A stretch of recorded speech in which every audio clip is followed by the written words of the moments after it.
Chapter 3004. They wanted to escape. But under this kind of power, they couldn't move an inch. Boom boom boom. Bam bam bam. The deafening sound continued to explode. The entire Sacred Maiden Institute space was filled with black cracks as the earth quaked and the mountains shook. The thick and boundless chi waves were still spreading out. The ghost martial artist, who was still fighting with Xiaba, was shaken out of the battle range by the powerful chi. His cold eyes looked at the Saintis Institute. He frowned as he spoke in a low voice, "Sacred Maiden Institute. Can't be saved." Zhou Mo elbowed Gui Wu hard as he shot a glance towards Yi Qing Luo's direction, indicating for him to shut up. However, Gui Wu didn't say a word. That didn't mean that Xiaba, who had victory in his hands, wouldn't ridicule them. Ha ha ha. That's right. Leng Yin has already marked the area where the space will explode. This Sacred Maiden Institute, everything will disappear. He laughed sinisterly as his eyes were filled with madness. The next one is the Miao tribe's turn. Do you think that you can stop it? And at this moment, Leng Yin was very cooperative as he exploded with an increasingly intense destructive power. Everyone felt a violent tremor beneath their feet.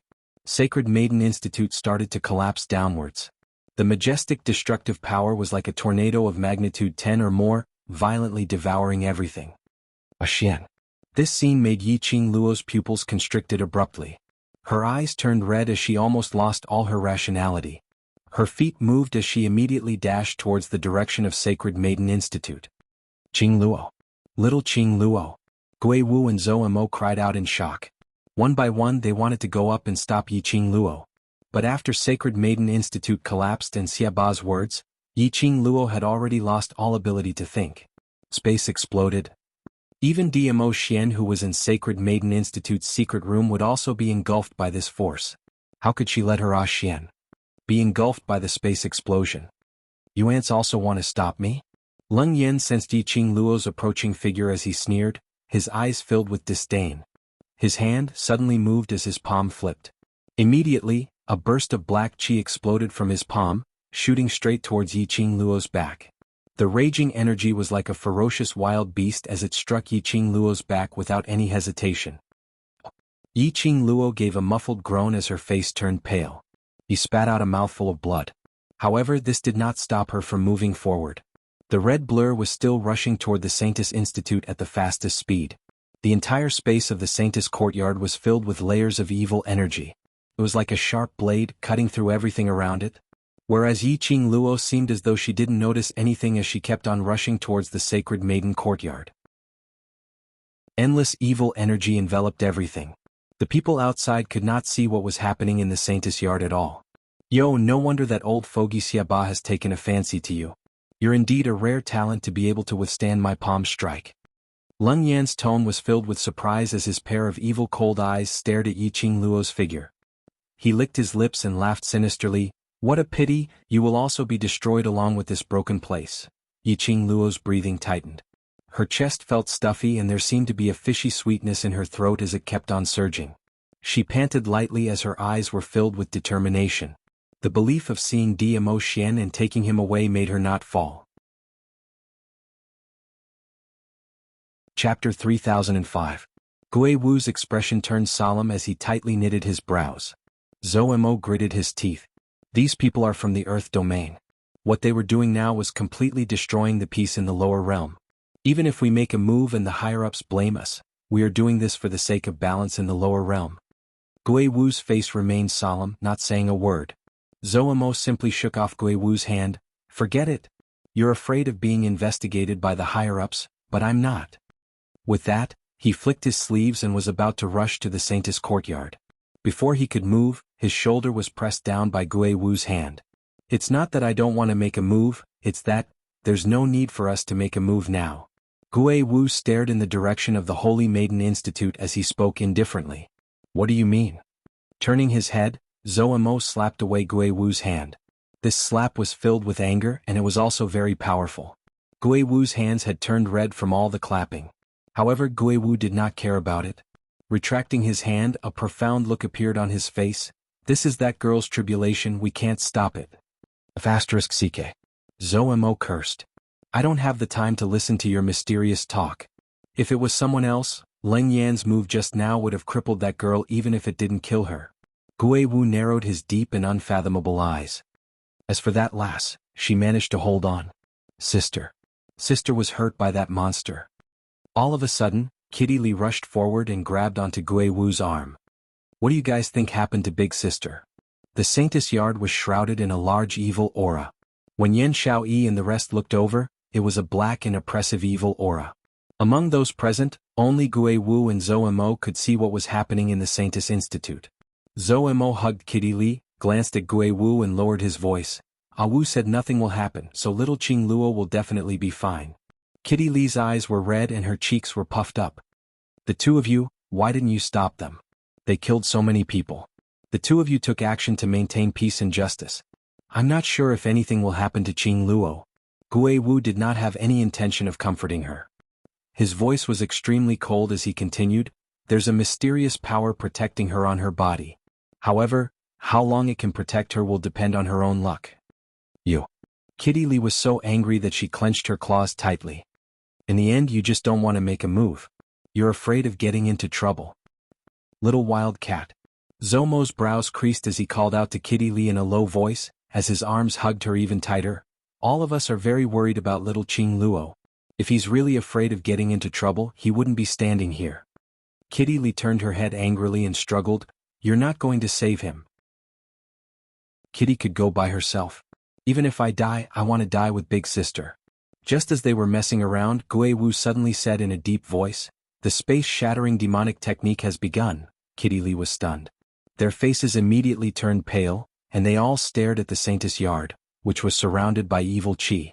The sky was so dark that they couldn't see anything. Leng Yan's destructive power and the might of the space-shattering demonic technique had exceeded Yi Qing Luo's imagination. Earlier Leng Yan's palm strike, although she had swiftly circulated the profound energy in her body to conjure an array barrier to block that strike. But after all, she had withstood a third of the power. This third of the power made it hard for her to breathe. If it wasn't for the fact that she had advanced earlier, and her own internal injury was almost healed, she was afraid that she would have become a corpse by now. She took a deep breath as she raised her eyes and looked in front. She was about to reach the Saintess Pavilion. Chapter 3006. But just at this moment, bam! A deafening explosion of energy was heard from behind.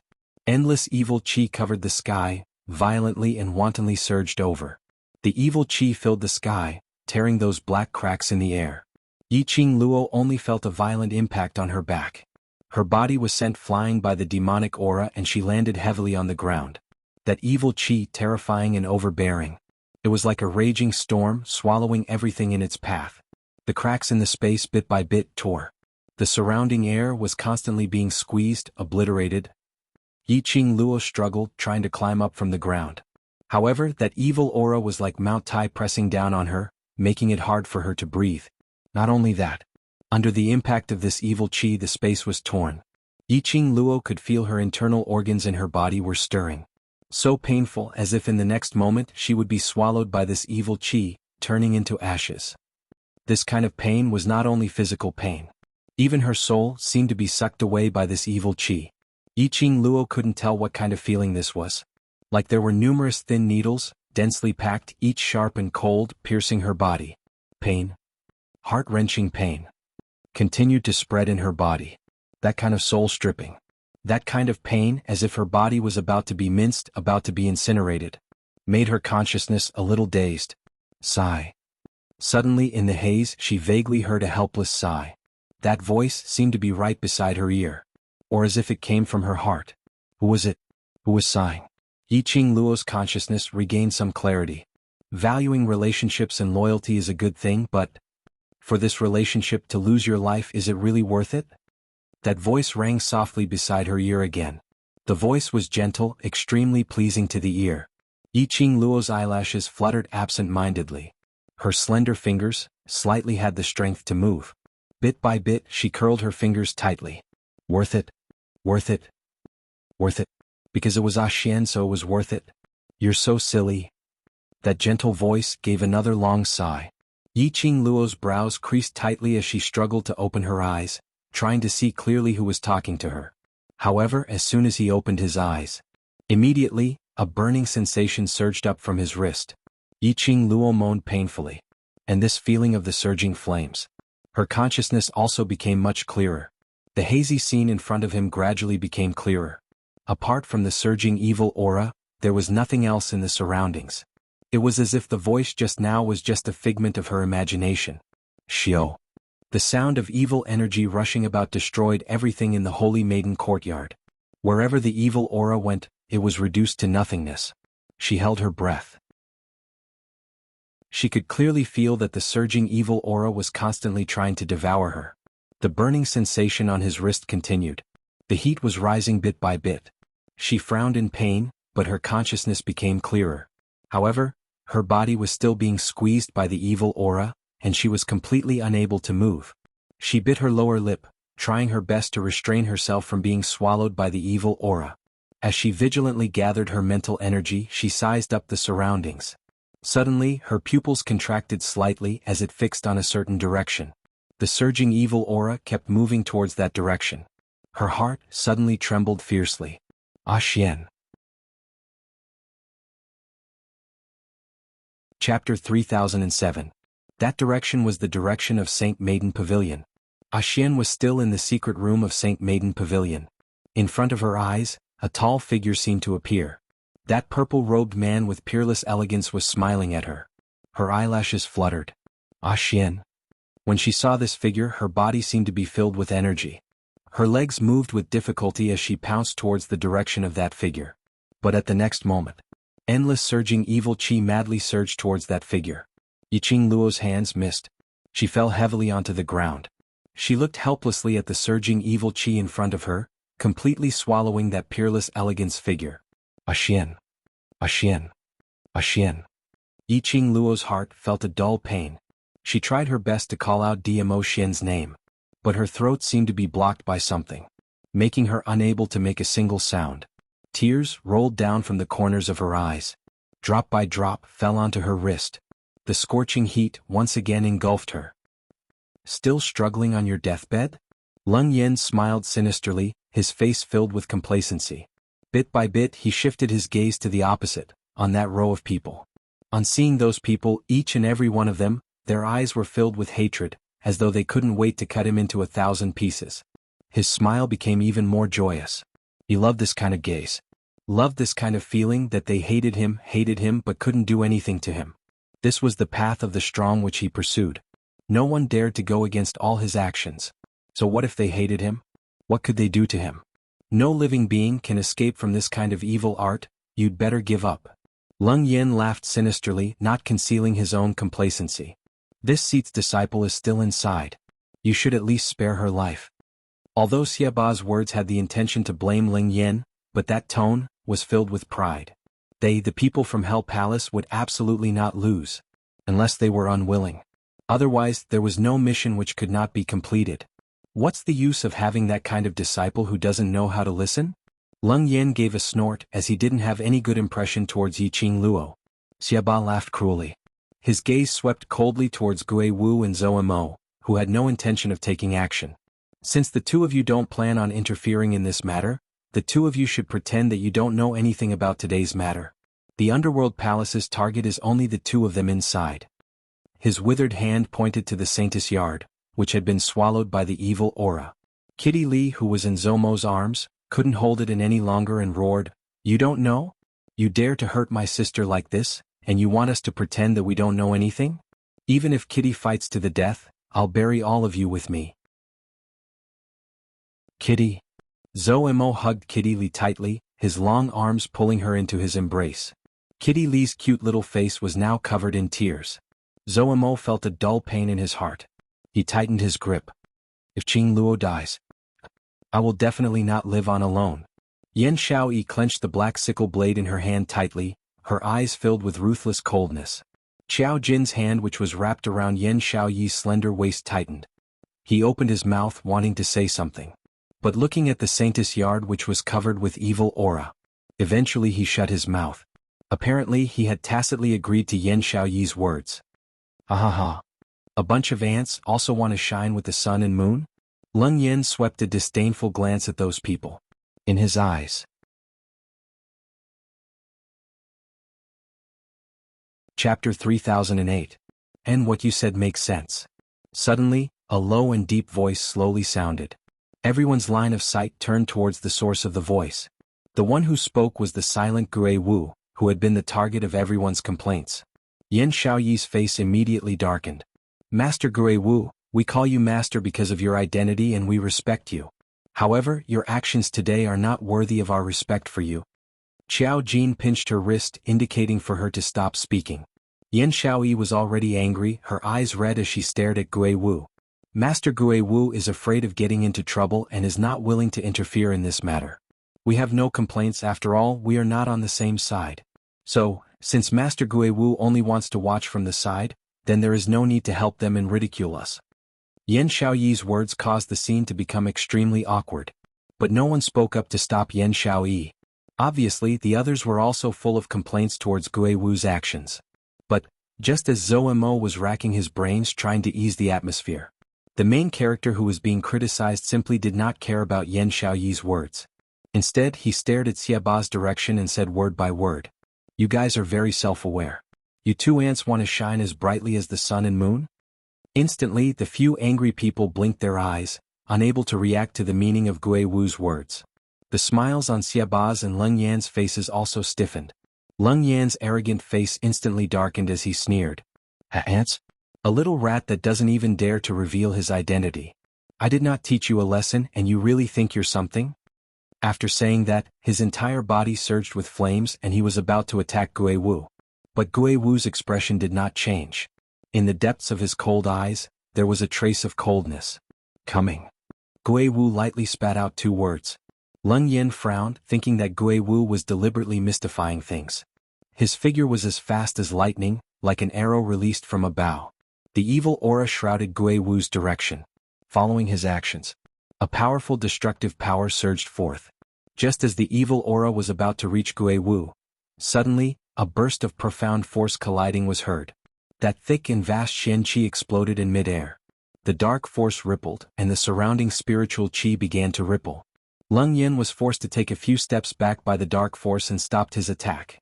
This power? No, it can't be. Leng Yan cried out in disbelief. He quickly looked in the direction of the Saintess Yard. He saw, standing on top of the Holy Maiden courtyard, which was filled with evil energy, the girl who looked like she would die in the next second spread her arms, her red dress fluttering in the wind. Then an extremely domineering aura erupted from the girl's body. That power attracted all the spiritual energy in the surroundings, and it started to gather towards her. Ground, air, space, it began to shake violently. Xiaoba's pupils contracted upon seeing this. His cold eyes were filled with astonishment. How is this possible? How is it possible to escape from the devouring of the spatial explosion? The evil technique of the spatial explosion would never fail. All the creatures in the Saintess Yard should have been turned into nothingness. Chapter 3009. No, not only alive. Xiaoba's breathing was suffocating. She advanced. Didn't she just advance? In such a short period of time she can advance again. Yes. She advanced to the profound grade again. Yiqing Luo's profound grade was constantly rising. Moreover, it was a kind of explosive rise. The coquettish red glow shrouded the young lady's slender body, blending in with that fiery red robe. Like a blooming rose in flames, blooming till the end. Sky profound 4th grade. Sky profound 5th grade. Sky profound 6th grade, along with the advancement of profound grade. The coquettish red glow around Yiqing Luo also sped up, spinning faster and faster. Spinning faster and faster. Finally, the spinning red glow suddenly surged towards Yiqing Luo's body. Endless red glow enveloped Yiqing Luo. Just at this moment in the ruins the ground surged. Faintly, a sharp childlike voice suddenly rang. Chi sensed Master is nearby, it's all right. With Master around, everything will be fine. That voice was intermittent. As though it was very far away but also seemed very close. The others couldn't hear it clearly. At this moment, the young lady who was suspended in mid-air, as though she was isolated from the world, suddenly opened her eyes. Her gaze swiftly looked towards the direction of the voice, looking over. Boom. Only to hear a roar. Violent, shocking, profound energy exploded on Yiqing Luo's body. Her breathing gradually stabilized. The coquettish red glow calmly lingered around Yiqing Luo's body. Sky Profound 8th grade. Yiqing Luo's profound grade finally stopped at the realm of Sky Profound 8th grade. Xiaba was shocked by this surge of energy as he retreated several steps. The gaze which he looked at Yiqing Luo was no longer that kind of excitement and ecstasy, but was filled with disbelief and fear. Just a little bit more. Yiqing Luo was just a little bit away from advancing to Sky Profound 9th grade. If it wasn't for the voice earlier interrupting Yiqing Luo was very likely to continue advancing. One must know. When he first met Yiqing Luo was just a low-leveled cultivator who had just stepped into Sky Profound realm. Later on when she advanced, she was only at Sky Profound 2nd grade. But now, in a short period of time, if it wasn't for the voices coming from the Sacred Maiden Institute which disrupted Yiqing Luo's thoughts, Yiqing Luo's profound grade would surpass his. Xiaba, who had witnessed this scene with his own eyes, could not believe his eyes. He couldn't believe that a profound practitioner could raise his cultivation by so much in such a short period of time. Moreover, he didn't seem to be uncomfortable at all. Logically speaking, even if he relied on evil arts or other pills to quickly raise his profound rank. However, with his body's condition, there was no way he could withstand the sudden increase in profound strength. If it was more than what his body could bear, it was very likely that he would suffer a backlash. If it was light, his profound heart jade would be destroyed and he would lose all of his profound strength. In the worst case, his internal organs would rupture and he would die. However, Yiqing Luo had consecutively risen several grades. Moreover, it was the Sky Profound grade, this extremely difficult to advance profound grade. Yiqing Luo's body had not only withstood Sky Profound 8th grade profound energy. Moreover, it was obvious that he had fused this boundless and powerful energy with his own body. What kind of pervert was she? Was this little girl really only 15 years old? Xiaba and Leng Yan were not the only ones. Everyone on the scene was shocked.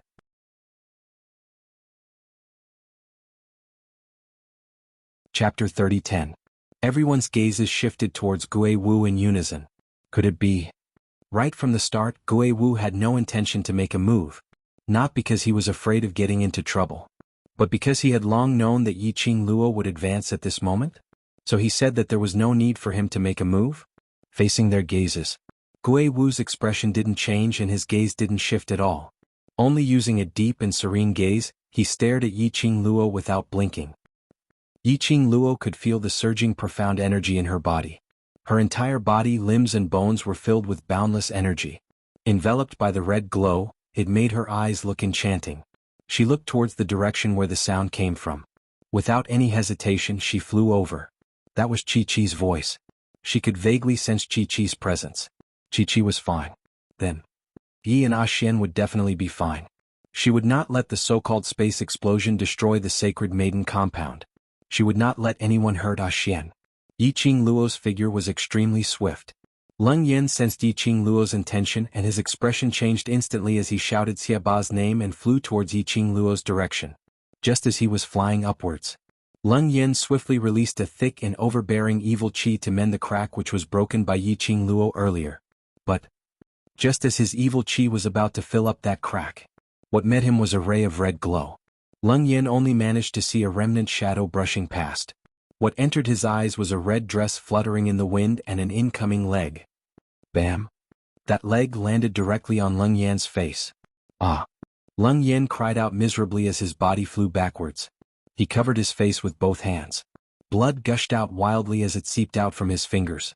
This leg, Yiqing Luo totally didn't show any mercy as it brought along a thick and terrifying energy as it kicked downwards. If it wasn't for Leng Yan's swift reaction. After being kicked, Zhang Wuji's expression changed. He swiftly mobilized his profound energy to block Yiqing Luo's energy. Otherwise this kick would absolutely explode Leng Yan's head. Xiaba's figure quickly appeared in front of Leng Yan. A pair of sinister cold eyes stared intently at Yiqing Luo. Scram! Icy cold words spat out from Yiqing Luo's lips. After Yiqing Luo finished her words, she turned around and headed towards that gap once again. But Yiqing Luo's figure flashed past. That red light, in the midst of the evil aura that filled the sky. It was as if he had opened up a straight path. It also tore a long hole in the space that Leng Yan had created with great difficulty. As a result, the space explosion demonic technique was forced to stop. Xiaba's eyes widened. His expression congealed and his body was like a missile, chasing after Yiqing Luo's figure. "Wanna leave?" He waved his palms out, and the evil aura seemed to be able to deal with the evil aura in the sky with ease. Yiqing Luo frowned as her expression sunk slightly and her feet moved. Just as Evil Tyrant was about to attack, the ghastly flame fan flipped. In the midst of this evil aura, it was like a flowing flame shining with a bewitching light. Boom boom boom. Two bursts of profound energy collided. Instantly the hole in the space which had been shaken till it tore even more. Xiaba frowned. Having his attack blocked by Yiqing Luo once again, he felt that there was no light on his face and his heart was burning with rage. Just Sky Profound 8th grade. He was a Sky Profound 9th grade cultivator.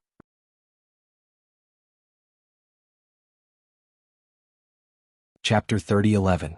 Especially when Yiqing Luo had just advanced to 8th grade and it was continuous advancement. Even if her body could take this kind of burden. But regarding the control of profound energy, Yiqing Luo was definitely not his match. He didn't believe it. He was the king of Hell Palace. How could he lose to a 15-year-old young lady? The sinister coldness in Xiaba's eyes grew even more and he didn't suppress his energy as he clenched his fists and stomped his feet. Immediately, a majestic and thick profound energy surged out from Xiaba's body. The entire space immediately sank into a violent tremor. "Little lass, I'll let you see the power of Hell Palace." Xiaba laughed sinisterly as his tone was filled with killing intent. Following that, Xiaba's speed was obviously not on the same level as before. Moreover, the power he used was shockingly terrifying. Yiqing Luo's brows creased tightly as her eyes were filled with impatience. She didn't have any extra thoughts to waste on Xiaba. She rushed into the secret room to check on Xian's situation. But, apparently, Xiaba didn't intend to let her off so easily. The terrifying profound energy was accompanied by a tyrannical murderous intent. Yiqing Luo's brows creased tightly as she turned around and her footwork was extremely strange. It was just an afterimage. Xiaba's attack brushed past her. Yiqing Luo's feet moved again as she unexpectedly shifted to Xiaba's back.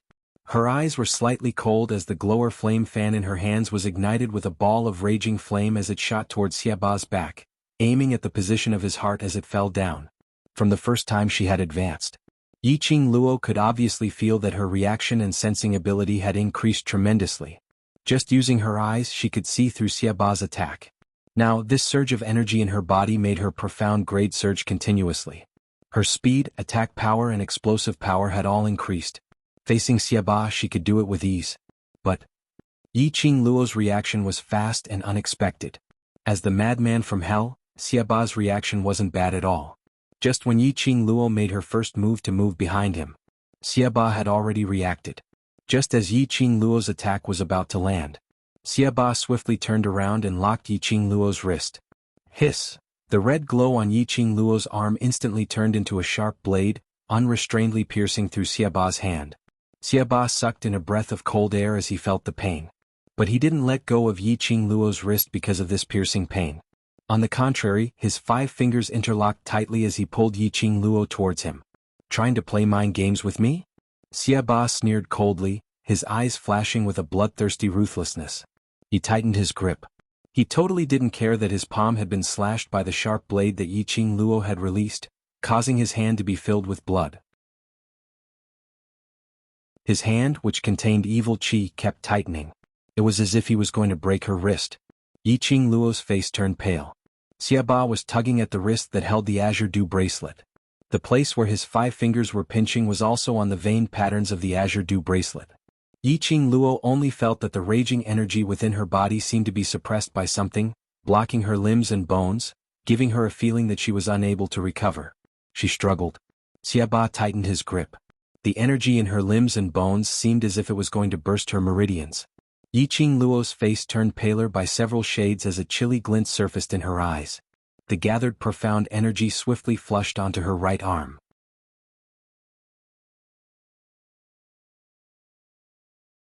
Chapter 30:12. This burn had obviously increased the heat. The burning feeling was getting more and more obvious. Xiaba's expression turned extremely gloomy. The evil air which lingered around his face started to flow rapidly. Especially that wound on his face as well as the surging birthmark, was so sinister that it made one's scalp go numb. But even if it was being burned and cut by this scorching profound energy, Xiaba still didn't loosen his grip on her wrist. The features on his face turned increasingly sinister, as it was extremely distorted. The burning got more and more intense. Xiaba's hand increased the strength. Yiqing Luo was being pressured by the increasing strength, as the profound energy in her body kept on surging and expanding, trying to find an outlet to vent it out. What was Xiaba trying to do? Wasn't he worried that his hand would be crippled by the profound energy? Wasn't he afraid, if he continued to be restrained, would he also suffer from the backlash of this profound energy? Just as Yiqing Luo was guessing Xiaba's motive, she heard Yan Xiaoyi and the others' cries of alarm. "Qing Luo! Be careful behind you!" Yiqing Luo's eyes flashed. Almost subconsciously her footsteps moved. But the hand which was locked on her wrist was holding her down firmly. Not only that, Xiaba even grabbed her wrist, pulling her towards his direction. Yiqing Luo's footwork which she was about to display was interrupted, and she staggered forward. Bam! A palm landed squarely on her back. Yiqing Luo felt an intense pain, as though her four limbs were about to be torn apart. Her internal organs were twisting together in pain. She heard Yan Xiaoyi and the others' anxious cries. But her consciousness was a little blurry. She took a deep breath and bit her lower lip. The sweet taste of blood started to spread in her mouth. The stinging pain also caused her eyes to gradually clear up a little. She clearly saw, behind her, that unrecognizable, extremely comical and terrifying face, as well as that pair of vicious murderous eyes. It was Leng Yan. Xiaba had been restraining her. It was to create a chance for Leng Yan to kill her. Yiqing Luo's breathing froze. The excruciating pain in his 5 viscera and 6 bowels attacked him again. She frowned in pain. Leng Yan's cold voice resounded in her ears. "What? You can't bear to part with it just like that? This girl is too abnormal. I don't have the confidence to control her." Xiaba lowered his head as he stared at his hand which was filled with blood because he had grabbed hold of Yiqing Luo. "This lass's regenerative ability is just too strong. If I don't kill her, leaving her alive would be trouble." Killing intent surged in Leng Yan's eyes. "I'll kill her. Don't feel bad." He was asking a question. But while he was speaking he had already raised his palm once again, pressing it down towards the top of Yiqing Luo's skull. This palm strike was ferocious and carried boundless killing intent. His face was disfigured by a little girl from the lower realm. This made Leng Yan, who had always claimed to be the king with the strongest destructive power, lose all face. The only way to appease him was, kill Yiqing Luo, use Yiqing Luo's blood to eliminate his anger. Yiqing Luo could obviously feel that evil aura which was filled with killing intent, charging towards her with irresistible force. Little by little, her slightly misty and charming eyes became cold and fierce. At this moment, his extremely pale face seemed to be covered with a layer of frost.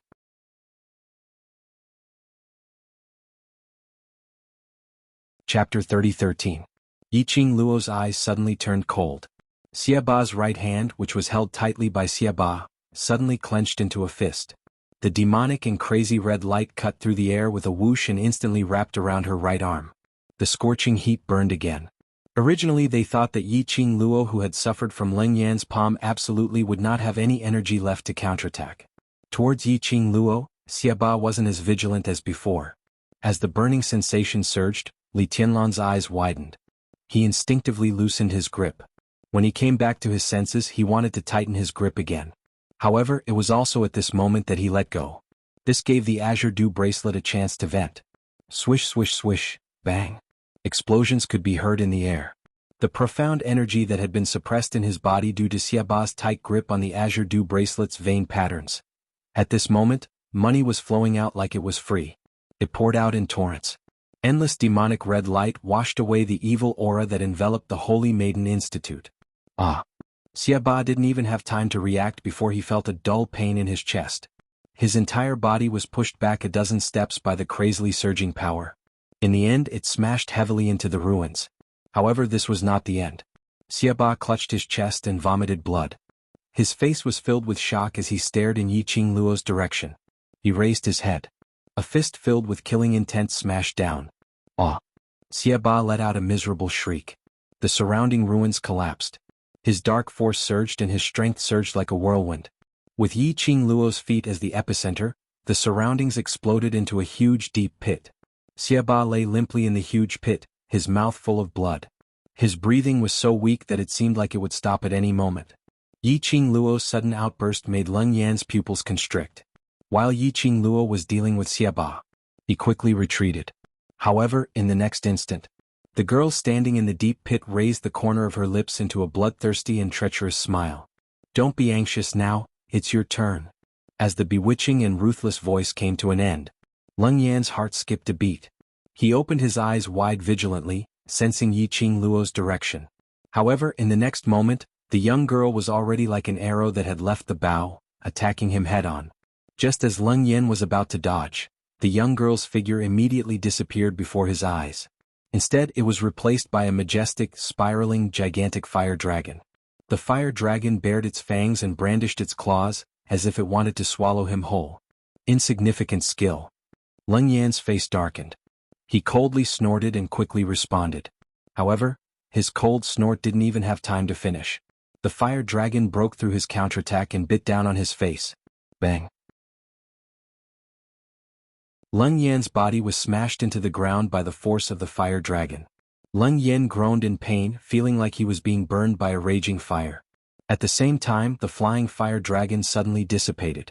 The slender and petite figure slowly appeared. Her face was as cold as ice and her eyes were devoid of any emotion. She stared fixedly at Leng Yan and Xiaba, who were lying in two deep pits, howling in pain but unable to resist. "Qingluo, you're too incredible. Sister, you're the person that Kitty admires the most." "Qingluo?" Yan Xiaoyi and the others were so shocked by this scene that they couldn't close their mouths. On seeing those two mysterious and powerful people who had lost their battle power, they immediately went forward with a face full of excitement and agitation. But at the next moment,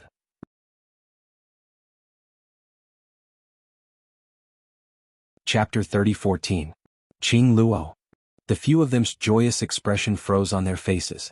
The few of them immediately rushed forward, trying to catch Yi Qingluo. But a figure with an even faster speed overtook them. Yan Xiaoyi's footsteps halted as she frowned at that person's back. Young sect master Gu? This person was Gu Jingyu, who had regained his energy and rushed over in a hurry. Gu Jingyu had just rushed over when he saw Yi Qingluo's falling figure. His mind went blank immediately. His body had instinctively rushed towards Yi Qingluo's direction. But Gu Jingyu had yet to get near. Suddenly, a cold breeze brushed past his face. The air, which was filled with blood, was inexplicably tainted with a layer of sandalwood scent. Following that, he saw a tall figure, bringing that falling young lady into his arms. The two of them slowly landed on the ground. Gu Jingyu's footsteps instantly froze on the spot. His body also stiffened. He looked at the scene in front of him in a daze, as his eyes kept on contracting and expanding. And behind him, the few of them who were chasing up when they saw that person clearly. All of their faces revealed an ecstatic expression. "Overlord! Overlord! You're back." That tall figure, dressed in a flowing purple robe, was a noble and elegant man. Just standing there. He gave off a chilling, overbearing aura, powerful to the extreme. Other than Diamo Xian, who else could it be? The Nirvana Realm's legend. The Overlord who made everyone tremble in fear. He was finally back. Moreover, look at the Overlord's action of catching Qingluo. The Overlord's gaze towards Qingluo. That was obvious. Obviously the Gu had been cured successfully. The few of them were so agitated that their eyes were brimming with tears. The Overlord had rushed over in time. Qingluo would absolutely be fine. Qingluo? Beside him, Gu Jingyu opened his mouth hoarsely, as he stared unwillingly at the young lady in the man's arms, as he clenched his fists tightly. V was a little faster. A little faster. The one who was hugging Yi Qingluo in his arms was him. Diamo Xian heard his voice as he frowned slightly.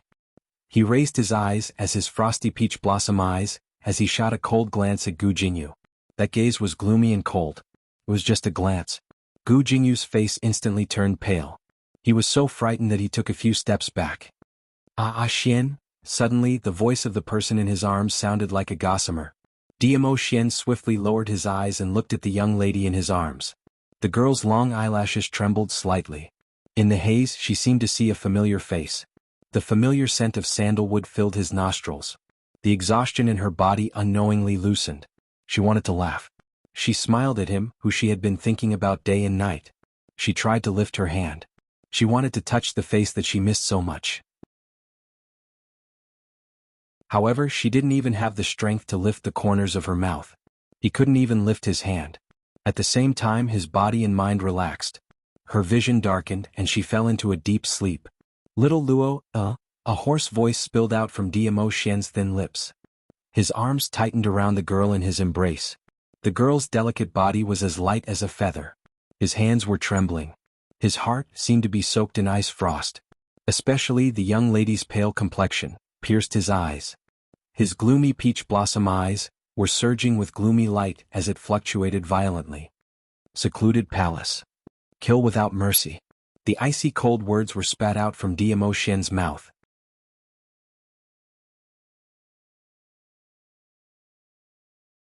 Chapter 30:15. How could he possibly? In a corner not far from the Sacred Maiden Institute, the lady who was curled up on the back of the huge magical beast seemed to have lost all her energy as she laid on the magical beast's back. The lady stared in shock at the Sacred Maiden Institute, at that tall figure. Her heart was filled with endless fear. I will protect you. The black-robed man behind her squatted down and took the lady into his arms as he comforted her gently. Don't be afraid, I won't let anything happen to you. These two people were Wolf Saint Magic and Fox Saint Magic. They had been hiding in the dark. They were thinking of waiting for the helpers from the Hell Palace to successfully exterminate the Sacred Maiden Institute. Then they would appear and snatch the credit. But they had not expected this at all. Yiqing Luo was actually so tenacious. She was able to break through her limits time and time again, surpassing herself. And just based on her own strength, she completely oppressed the two experts from the Hell Palace. One must know. When the Palace Lord mentioned the Hell Palace, his tone was filled with the determination to win. They had heard of the Hell Palace's prestige. But these two people in the Hell Palace, whose abilities even the Palace Lord thought highly of, were completely oppressed by Yiqing Luo. Now Dmo Xian had appeared safe and sound. From Dmo Xian's tone earlier, they could totally hear it. How deep was Dmo Xian's accumulated anger right now? Didn't Fourth Elder Miao said? He was poisoned by the Miao tribe's ancestors' venom, and it's a double venom of centrifugal venom and love venom. Wolf Saint Magic hugged the trembling person as he comforted her gently. Just based on that newly appointed Miao Yi, it's absolutely impossible to cure the venom in Dmo Xian's body. There's a possibility that Dmo Xian sensed that Yiqing Luo was in danger and forced himself to come over to save Yiqing Luo. As though to convince Fox Saint Magic, or to convince himself, Wolf Saint Magic nodded his head vigorously. Dmo Xian is absolutely putting on an act now. His large palm rubbed Fox Saint Magic's head. I'll let the blood sacrifice bring you away. Fox Saint Magic grabbed the magical beast beneath him, which was the blood sacrifice's fur. Then what about you? I said before, I will protect you. Wolf Saint Magic smiled gently at her, totally different from his usual gloomy temperament. The Fox Saint Law's pupils constricted, and he opened his mouth wanting to say something urgently. However, the Wolf Saint Law's gaze forced him to swallow his words. Wolf Shengfa leaped and quickly moved to the other side. At the same time, Blood Sacrifice's dinosaur-like giant body flew away. It was extremely agile as it sped off in another direction. You injured the future mistress of our imperial palace. Still want to run? Suddenly, a tender voice resounded from the corner. A slender figure quickly rushed in the direction of the blood sacrifice. Following that, countless young men and women dressed in black and white robes surrounded them from all directions, each of them brimming with a murderous aura. As far as the eye could see, there were at least 1,000 people. The moment this group of people quickly surrounded him, Lang Xingfa's expression changed drastically. He looked in the direction of the Fox Saint technique, and with a move of his feet, he was about to give chase. However, he was intercepted by 5 youths. And on the other side, being carried by Shuesi, the Fox Saint technique that was moving swiftly on the Miao tribe's small path, was also stopped by a powerful and vigorous attack. Shuesi was forced to stop.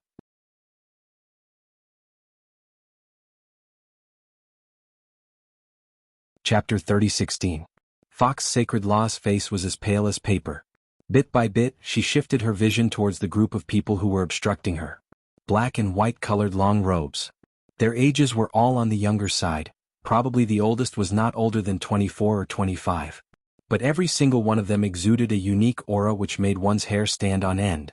Although Fox Sacred Law had just revived, not too long ago, But looking at these people's dressing and characteristics, in his mind, there were two words that immediately appeared: Imperial Palace. Yes, Imperial Palace. These people, they were all Imperial Palace's disciples.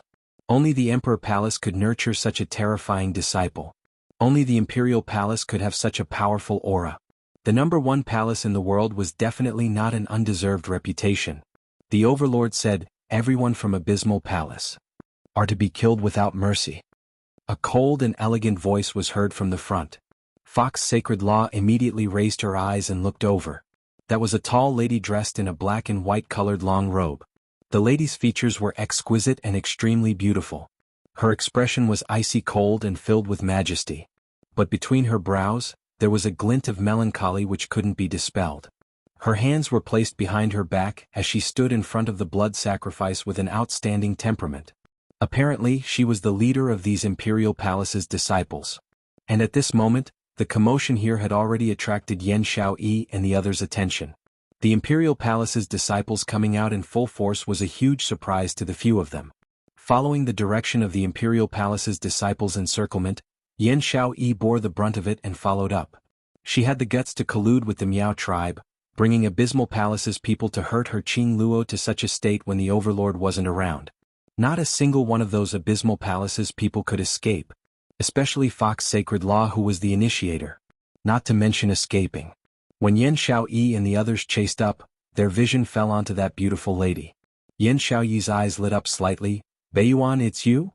Tang Beiyuan's beautiful eyes lifted up slightly, and on seeing Yan Xiaoyi and the others, the icy cold expression on her face softened a little. I'm sorry, I was too slow when I went to mobilize the Imperial Palace's disciples, which caused Mistress to suffer such a serious injury. I'm sorry for making all of you worried. It's good that you're here. It's good that you're here. Peach's eyes sparkled as she stared at Tang Beiyuan. She seemed to be able to glean some gossip and secrets about the Imperial Palace from Tang Beiyuan. Yan Xiaoyi rolled her eyes and tugged at Peach. Be more reserved. Dmo Xian's appearance coupled with the timely arrival of the Imperial Palace's disciples. Everyone's tensed emotions finally relaxed. Dmo Xian seemed to have a kind of magical power. A way for people to see him. They couldn't help but believe that he would be able to protect everyone's magic power. Cough, cough. Xiaba and Ling Yan felt as if their bodies had been disassembled and then put back together again. Just the slightest movement would cause them a heart-wrenching pain. They struggled to stand up from the huge pit. Blood rolled down from their bodies. Their bodies swayed unsteadily. Damn it, that scoundrel actually managed to injure us. Ling Yan clenched his teeth in dissatisfaction. He could not believe that he, who was known as the King of Destruction, was beaten to such a state by a little girl who had not even grown her hair yet.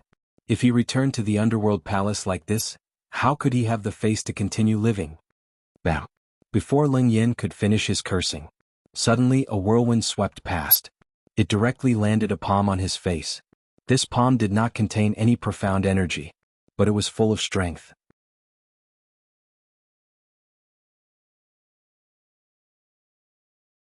Chapter 30:17. Leng Yan glared angrily at the direction where the slap came from. The man in the purple robe looked at him coldly.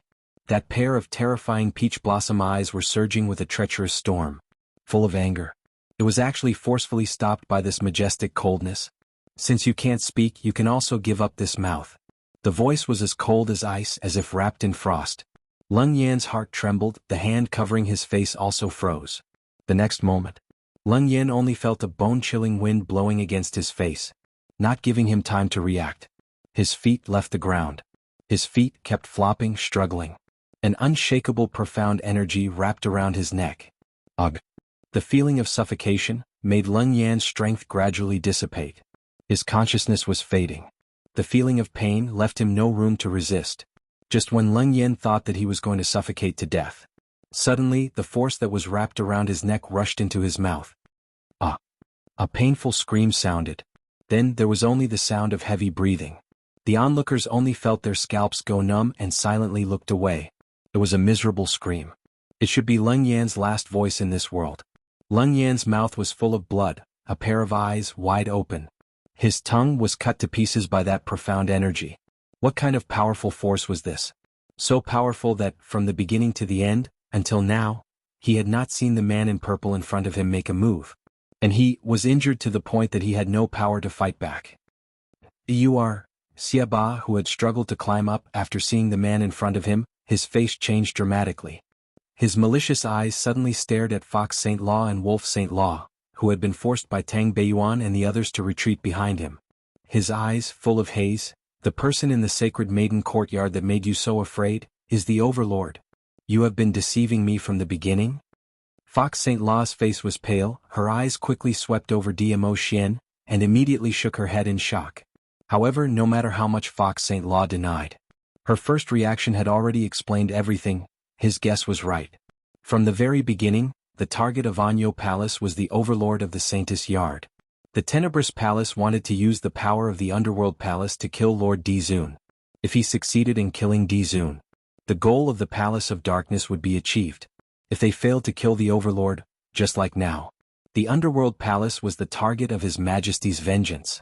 The Palace of Gloomy Darkness could push everything to the Hell Palace.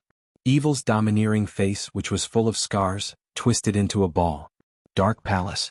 I wholeheartedly wanted to return your favor and help you do things, but you actually schemed against me like this. The Underworld Palace will never let you off. He roared in exasperation. It affected the wounds on his body, causing waves of tearing pain. He couldn't stop coughing at all.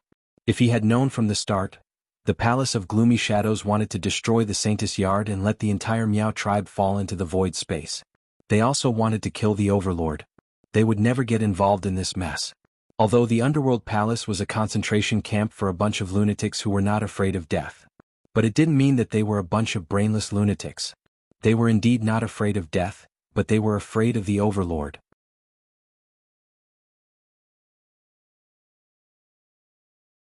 Chapter 30:18.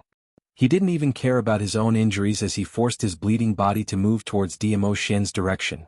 Overlord, everything. Everything is a conspiracy by the Palace of Darkness. Hell Palace didn't know about it beforehand. Not knowing if it was because of Dmo Xian's intimidating aura. Or was it because the wounds on his body had been pulled apart by his movements? Xiaba's voice kept trembling. Overlord, no, it's me, I'm willing to lead the Hell Palace to destroy the Palace of Darkness. I hope the Overlord won't venture anger on the Hell Palace. At this moment, Xiaba's face was covered with blood and his extremely ferocious face was full of flattery. He tried his best to appease Dmo Xian so that he wouldn't vent his anger on the Hell Palace. The reason why the Hell Palace was called the Hell of the Earth Realm was that it made people tremble in fear. They would try their best not to provoke them. Not only because they were a bunch of fearless lunatics, but also because they were united. Because they were not recognized by the world. Because they were all abandoned by the world. Therefore, when they reorganized into a big family, they had no choice but to cooperate. They especially cherished it. For evil arts, for becoming stronger. They could use any means. However, all of this was because they wanted to protect their own little home. So, from the beginning, Xiaba and Ling Yan didn't seem to respect each other in words. But they never turned their backs on each other. They never had the thought of abandoning each other and running away. Because of this, for the Hell Palace, Xiaba was willing to lower his noble head. He lowered his head, he showed his weakness. But it didn't ease Dmo Xian's expression. Dmo Xian's eyes were cold, and there was no emotion on his peerless face. He stared at Xiaba quietly. His deep and treacherous peach blossom eyes exuded an extremely dangerous aura. He just stood there not saying a word. But it made people feel that he was like a devil from the hell. The air was frozen and the atmosphere was cold. Xiaba's forehead was covered with cold sweat. His heart thumped anxiously, and his hands were about to pierce through his flesh. Until Xiaba's face was pale and he wanted to continue pleading. The man's cold and emotionless voice slowly rang out. I will personally destroy the Palace of Darkness. His voice was cold and thin and his eyes were ice cold. Xiaba's eyes widened as his heart skipped a beat and his body stiffened on the spot. The Overlord is not going to accept his offer, his overtures? But Dmo Xian's indifferent voice sounded again. He only spat out 2 words when he said that. It made Xiaba's heart rise to his throat. Dmo Xian narrowed his shimmering peach blossom eyes and a dangerous aura started to spread out from his surroundings.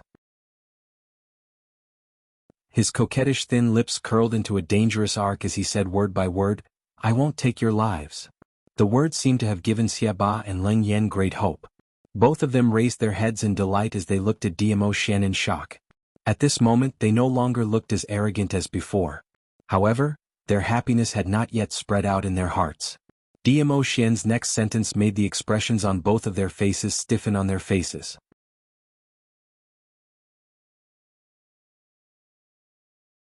Chapter 30:19. Diamo Xian's thin lips curled into a sneer. The person in his arms. He pampered her, doted on her, couldn't bear for her to be hurt or wronged. Two scums from the Hell Palace dared to hurt his little Luo to such an extent. Still thinking he would let them off? Still thinking of using death to escape punishment? It wasn't just these two scums. The Hell Palace and the Palace of Darkness. All had to pay the price for what they had done today. Diamo Xian's lips curled up even more. His almond-shaped eyes were glistening and surging violently. Boom boom boom. Diamo Xian unleashed his profound energy from his entire body, shocking the surrounding air, as it kept on exploding with explosive sounds. Xiaba's body was still swaying. It was suddenly blasted apart by this explosion. So shocked that he knelt on the ground. His knees landed heavily on the rubble that was scattered all over the ground. The sharp stones pierced into his knees. Xiaba's face turned pale, struggling to get up. However, before he could move, an overwhelming pressure pressed down on his back. Like 1,000 pounds pressing down on him. He couldn't even move. Those disciples of the Palace of Darkness who were still alive listened to the Wolf Saint Law's command. Under this powerful force, one by one they exploded and died. The exploded minced meat and blood gradually stained the ground. The shocking thing was, in this space, it wasn't just the disciples of the Palace of Darkness who were surrounded. There were also the Imperial Palace disciples and other Miao tribesmen. But this violent surge of profound energy bypassed the Imperial Palace disciples and the Miao tribesmen. All of it hit the disciples of the Palace of Darkness. Ah! Save us. Assistant Palace Master, save us. We don't want to die. Overlord, spare us. Spare us. Countless cries for help resounded through the sky. But no matter how they cried for help, how they wailed, it couldn't appease Diamo Xian's anger. Blood stained the ground. The surrounding was destroyed, there was almost no place to stand. Facing this scene, Diamo Xian's expression didn't change at all. Only when he looked down at the unconscious girl in his arms, his cold and stiff face had a trace of gentleness. He raised his hand. His slender fingers gently caressed Yiqing Luo's face. This was just the interest. Now his little Luo heir was more important. Diamo Xian's brows turned even gentler. He held Yiqing Luo's little hand in one hand as he placed it by his lips and gave it a light kiss. Gazing at Yiqing Luo's gaze, it was so gentle that water could be pinched out. Kill everyone from the Dark Nether Palace. However, when his lips left the back of Yiqing Luo's hand, a clear and melodious voice followed. He lowered his voice as if he was worried that he would wake up the person in his arms. His face was also gentle. But the words that came out of his mouth were bone-chilling. Diamo Xian's vision shot towards a certain direction. Suddenly, a gust of wind swept over. Descending from the sky, a snow-white nine-tailed fox with 9 tails dancing wildly in the wind stood steadily in front of Diamo Xian. Diamo Xian's eyes lit up. Diamo Xian gently hugged Yiqing Luo as he slowly stepped onto the 9-tailed fox. It was accompanied by his icy cold voice. Bring the 2 people from Hell Palace back to the Imperial Palace's dungeon. Use profound ice shackles to lock them up. Standing on Little Nine's back, Diamo Xian sat down, letting the young lady lean into his arms in a comfortable position.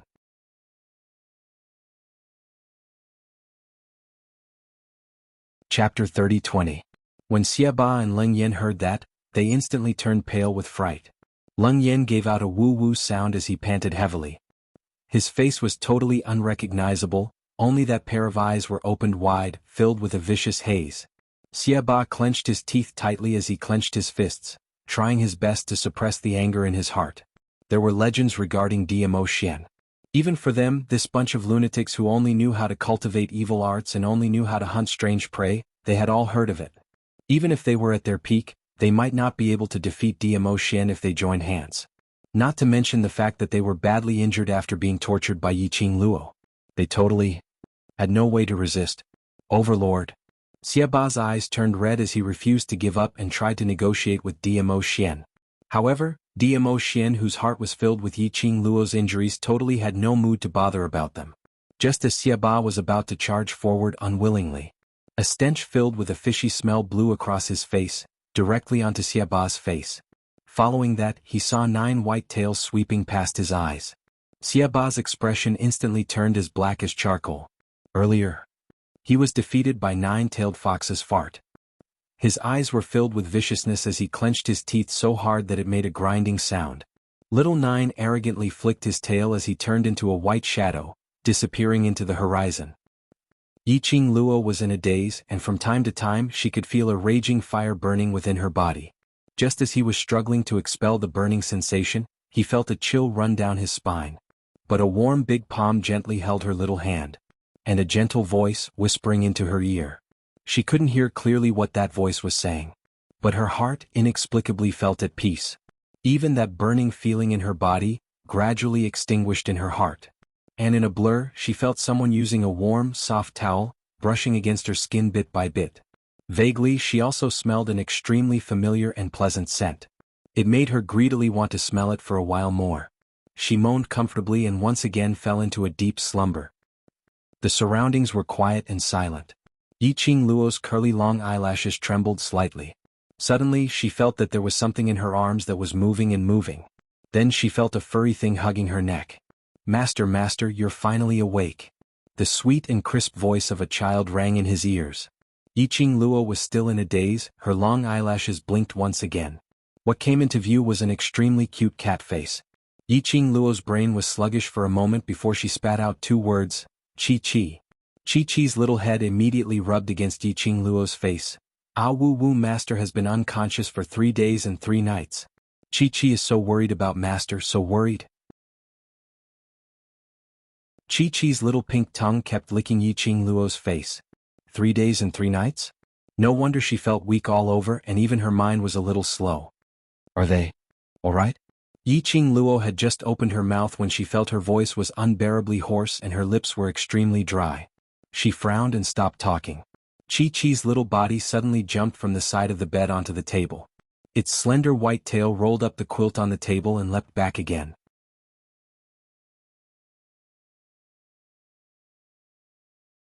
Chapter 30-21. Settled? Yiqing Luo recalled the warm embrace before she fell into a coma. Also, when she was unconscious, that extremely gentle touch, that gentle whisper, and that aura that made her feel at ease. Her pupils dilated slightly. "Chi-Chi, Xianhe, the poison in his body, has it been cured?" "It's cured." Chi-Chi shook her head and nodded vigorously. Old man Gue Wu said that Overlord Master not only cured the poison in his body, but in the process of curing it, he went through a tribulation. He broke through the barrier of advancement. Which meant to say Diamo Shen had advanced. Yiqing Luo's eyes lit up slightly as her lips couldn't help but curled upwards. Xian's profound grade was already unfathomable and mysterious to the extreme. Breaking through and advancing was an extremely difficult thing. Now he was able to advance. It was also a blessing in disguise. Yiqing Luo's heart had just calmed down when she thought of something as the smile on her lips faded. Then he is fine, everyone is fine. Chi-Chi licked Yiqing Luo's face. "Master, lie down properly and don't talk anymore." Chi-Chi will tell master slowly. Under Chi-Chi's insistent gaze, Yiqing Luo slowly lay back on the bed. Chi-Chi nestled in her arms and told Yiqing Luo about what happened after Yiqing Luo had fainted. From Chi-Chi's mouth, Yiqing Luo knew that she was now in the Imperial Palace. This was Diamo Shen's room. And the 2 people from the Hell Palace were imprisoned in the most secret dungeon in the Imperial Palace. Over at the Seclusion Palace, those disciples who went to the Miao tribe had all lost their lives. Only one person from the Seclusion Palace managed to escape alive. That person was the Fox Saint Technique. The reason why the Fox Saint Technique was able to escape was because the Wolf Saint Technique had exchanged his life for hers. When Yiqing Luo heard her man's boyfriend power to the max, Yiqing Luo's eyes couldn't help but start to bubble with pink bubbles. No wonder he was her Xian. He was so handsome that it made one suffocated. As for that Fox Saint Technique, escaping, to her was the biggest torture. The Wolf Saint Technique died to save her. In the future, even if she was still alive, she would always remember the Wolf Saint Technique and be filled with endless guilt towards it. Living like this was the most painful. So many disciples from the Palace of Darkness have died, over at the Palace of Darkness. Is there any movement? Yiqing Luo looked at Chi-Chi and asked. Chi shook its head. Master, you don't know. When you fainted in Overlord Master's arms, Overlord Master was so terrifying. He looked like a demon that had just walked out of hell. If it wasn't for the fact that I was worried about you, Overlord, you would have killed those disciples of Dark Palace with your own hands. Speaking of the scene at that time, Chi-Chi's tiger eyes opened wide. Dizun Master is really angry. The Palace of Gloomy Shadows has suffered such a great loss. How would they dare to cause trouble again? Then? What about the Underworld Palace? Yiqing Luo asked again. Chi-Chi replied, Dizun Master said that after Master's body recovers, we will go to the Underworld Palace together to avenge you. When Yiqing Luo heard that, her brows overflowed with a faint smile. This man, he was truly meticulous.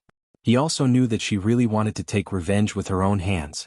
So she specially spared Ling Yan and Xiaoba's lives, waiting for her body to completely recover to its original state. The man and the beast were talking. Yiqing Luo's ears twitched. She heard light footsteps approaching from outside the door.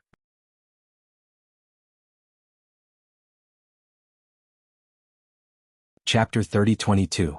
Yiqing Luo pursed her lips and shot a glance at Chi before closing her eyes. Chi blinked its tiger eyes and closed its eyes, nestling in Yiqing Luo's arms. The man and the beast breathed calmly. The footsteps stopped at the door. There was a soft sound of the door opening. Yiqing Luo could hear that the room door was opened by a tiny gap. A few pairs of eyes glanced at her. Based on his intuition, Yiqing Luo expressed that these gazes weren't friendly at all. She sensed it for a bit. He could roughly confirm that there were 5 women standing outside. She's still asleep. A woman lowered her voice and slowly retreated. The door closed again. After confirming that Yiqing Luo had fallen asleep, those few ladies spoke without any reservations. This is the woman Dizun brought back? He doesn't look as stunning as Hallmaster Tang described him to be. Even if she isn't a celestial being, Dizun likes her anyway. If Dizun likes her, even if she's ugly, Hallmaster Tang will praise her to the skies. I really don't know what the Overlord sees in her. If it wasn't for her, our Imperial Palace wouldn't be in such a passive position. We even dare to step on the newly established Palace of Darkness. I know, right? The women's tone was filled with resentment and disdain towards Yiqing Luo. Only knowing how to rely on our Overlord to flaunt his prowess. Once the Overlord isn't around, he caused himself to almost lose his life. Our Imperial Palace has kept these pills for so many years. Even His Majesty is reluctant to consume them, but all of them went into her mouth as if they cost nothing. The more I think about it, the more I feel indignant. Who does she think she is? You can't even be compared to Miss Feng, but you still have the cheek to cling to the Overlord. After those women confirmed that Yiqing Luo had fallen asleep, they vented out all the accumulated grievances in their hearts without any restraints. Initially, when Yiqing Luo heard those sarcastic remarks, she was still bewildered. How could there be such a terrifying retarded existence in the Imperial Palace? When he heard one of the names, she understood everything. Miss Feng. Someone with the surname Feng in the Imperial Palace, and someone who could be called Miss. Other than Feng Ling, she couldn't think of anyone else. Windling grew up in the Imperial Palace. With wind chimes, that idiot. It made sense that there were a few idiots in the Imperial Palace. As it turned out, these people were Wind Chime's followers. Now he had run over here to watch this woman who was personally carried back by DMO Xian. Did he just want to avenge wind chimes? I want to prove it. She was not as good as Feng Ling? Yiqing Luo opened her eyes and a chilly intent filled her eyes. Her weak fingers were just about to lift up. It was easily pressed down by Chi-Chi's tail. In his mind, Chi-Chi's voice resounded. Master, you've just woken up. You can't use your dark force. Chi-Chi will go and teach those baddies who are gossiping outside a lesson. After saying that, Chi-Chi was about to let go of Yiqing Luo and rush out of the door. But suddenly they heard an angry voice. What are you all doing at Qing Luo's entrance?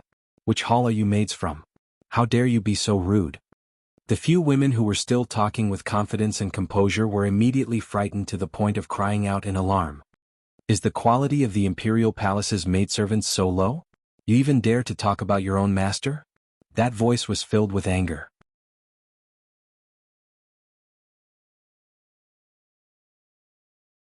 Chapter 30-23.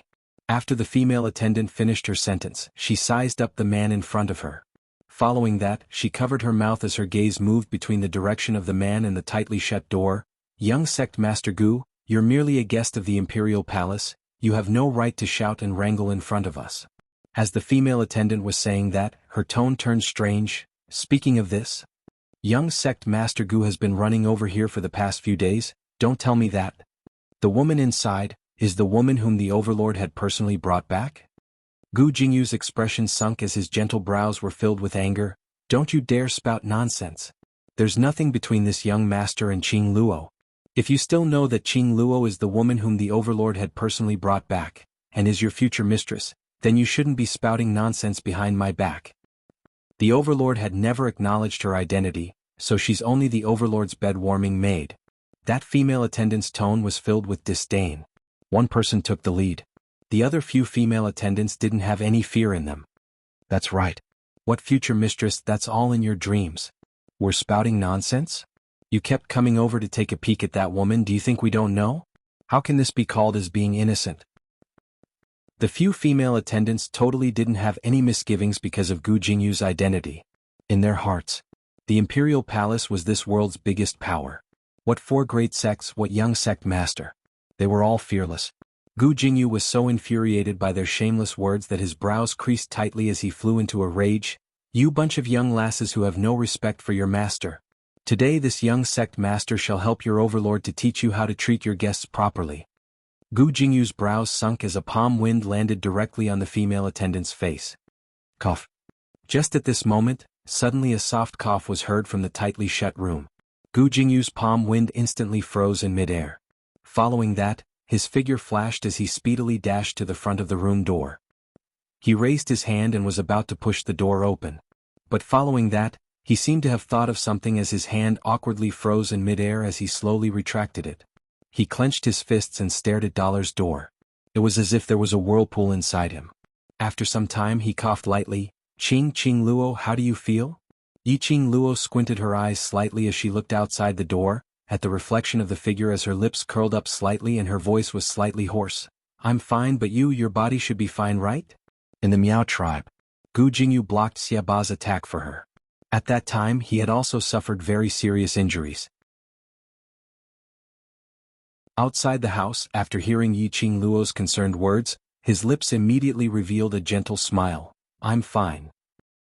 Yi Qing Luo could tell that his voice had softened and could almost guess Gu Jingyu's current expression. For a moment she didn't know how to respond towards Gu Jingyu's feelings. She could sense it somehow. However, she had no way to determine the sincerity behind these feelings.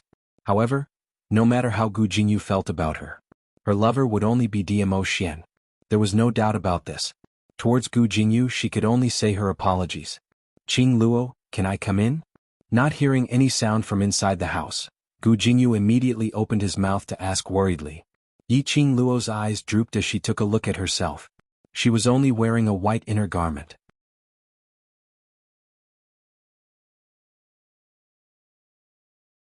Chapter 30-24. Yi Qing Luo was just about to reject him. Gu Jingyu's hand suddenly placed on the door as he clenched his fists tightly, revealing a belly full of repression. Qing Luo? Follow me, leave this place with me. His voice was laborious as he squeezed out every single word. Follow me to Wine Valley Sect. I will let everyone know that you are the future sect mistress. I will not let Wind Valley Sect or anyone in South Water Continent have the chance to bully you. Gu Jingyu seemed to have suppressed it for a long time, and at this moment he finally couldn't hold it in any longer and exploded out. The words that were buried in his heart finally came out. Gu Jingyu. Yi Qing Luo's expression sunk when she heard Gu Jingyu's words. Gu Jingyu's fist banged heavily on the wall beside the door. Qing Luo, the overlord has not acknowledged your identity at all. Even these few female attendants dare to humiliate you. What's the point of you staying in the imperial palace? He clenched his teeth tightly as his eyes were filled with deep anger. If it's me, I will absolutely not bear to let you suffer such grievances. Gu Jingyu. Yi Qing Luo's brows creased tightly as she propped herself up, trying to get up from the bed. Under such a situation, she could only explain it clearly to Gu Jingyu personally. From the start to the end, her rejection towards Gu Jingyu was already very obvious. But he still insisted on being so persistent. If Gu Jingyu was agitated and rushed into her room, the consequences were unimaginable. But Yi Qing Luo was after all someone who had slept for 3 days and 3 nights. even with the medicinal pills to replenish her energy. Her entire body was still weak and she had no way to get up. Chi-Chi used her head to push against her as she whispered, "Master, you can't move around recklessly now. If Master gets injured again, Chi-Chi will be spanked by the Overlord Master." Yiqing Luo's breathing was slightly messed up. Just as she was about to say something, those female attendants who were watching the show outside immediately covered their mouths as they laughed. "I say there's something wrong with the both of you. As expected, you're indeed doing it behind the Overlord's back." TSK. Listen to young sect Master Gu's infatuated words. Lady Yi is really good at seduction. Not only has our Lord Dizun been charmed, but even young sect Master Gu is infatuated with her. Actually, I think that Lady Yi and young Master Gu are a match made in heaven. How could a foxy woman like Lady Yi be worthy of the high and mighty Overlord? The faces of the maids were filled with bitter jealousy. The more he spoke, the more unpleasant his words became. Gu Jingyu's face alternated between green and white as he listened. He clenched his fists and his eyes were no longer as warm as before. Instead, they were filled with suppressed distress. If His Majesty knew how to cherish him, I wouldn't have said such words. He suddenly raised his head and stared at the tightly shut door in front of him. A trace of determination suddenly flashed in his eyes. "Qing Luo, even if you blame me, I must bring you out of here today. Leave this place that doesn't belong to you." As he spoke, Gu Jingyu suddenly raised his hand and punched the door. The sound of wood breaking rang out. When Yiqing Luo heard this voice, her heart instantly panicked. She immediately raised her hand, wanting to cover herself with the bedding. But her weak body's speed naturally couldn't match up to Gu Jingyu's speed. A figure dashed towards her at lightning speed. Swoosh, just as Gu Jingyu's figure was about to appear in the bedroom.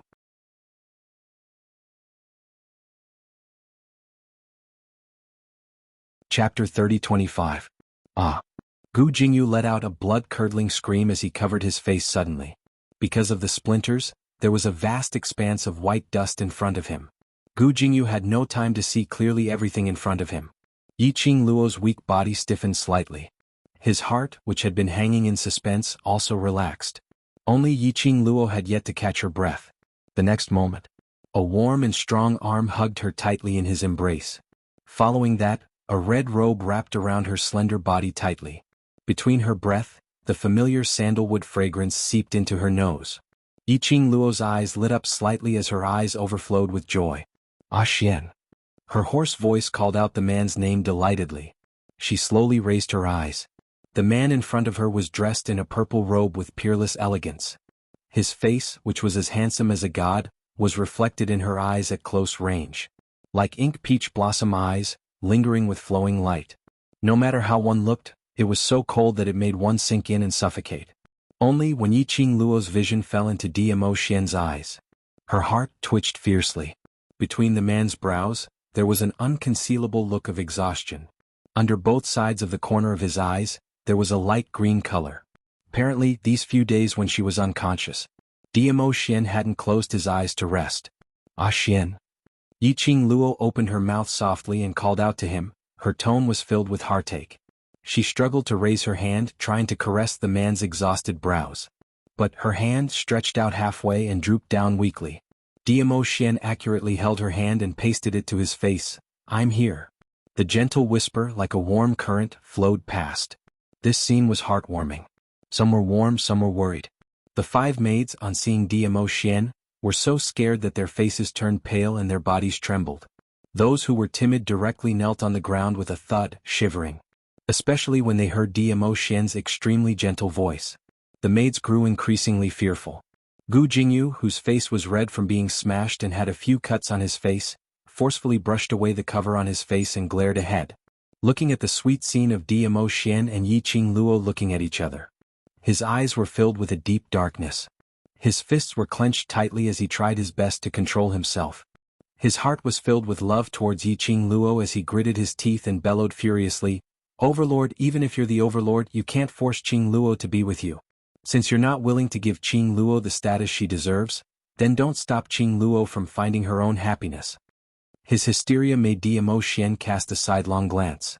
Dmo Xian's icy cold peach blossom eyes indifferently glanced at Gu Jingyu. His rosy lips curled up into an extremely shallow and cold arc.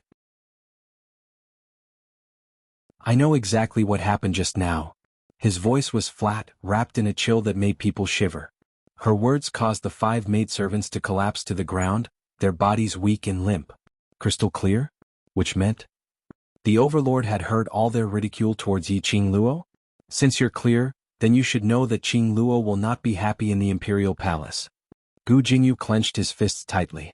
In order to fight for the love of his heart, he plucked up his courage and met Dimo Xian's gaze. Not happy.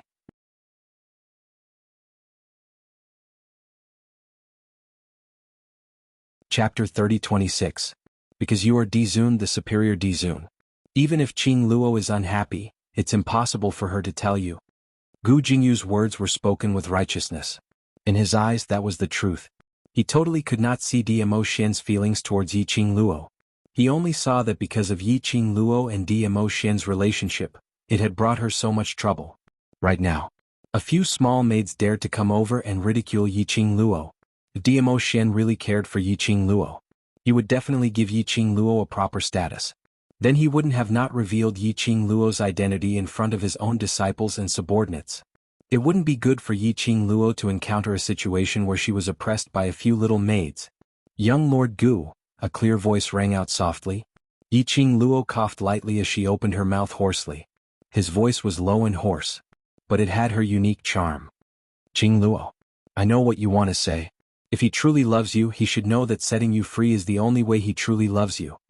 Hearing Yi Qingluo's voice, Gu Jingyu opened his mouth agitatedly, as his eyes stared fixedly at her. Young sect master Gu, have you misunderstood something? Yi Qingluo frowned slightly as a sliver of suspicion flashed past her charming eyes. Why do I feel like? Gu Jingyu felt strange. In her impression, Gu Jingyu had always been a person who knew when to advance and when to retreat, and his temperament was as gentle as jade. In his memory there was no memory of Gu Jingyu losing his composure like this. I misunderstood.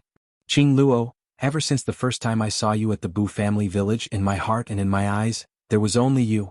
I saw everything clearly. How could I have misunderstood? As though he wasn't able to get Yi Qingluo's understanding and support, Gu Jingyu's eyes started to turn red. His entire body was tense and his emotions were extremely agitated. Yi Qingluo's brows creased even tighter.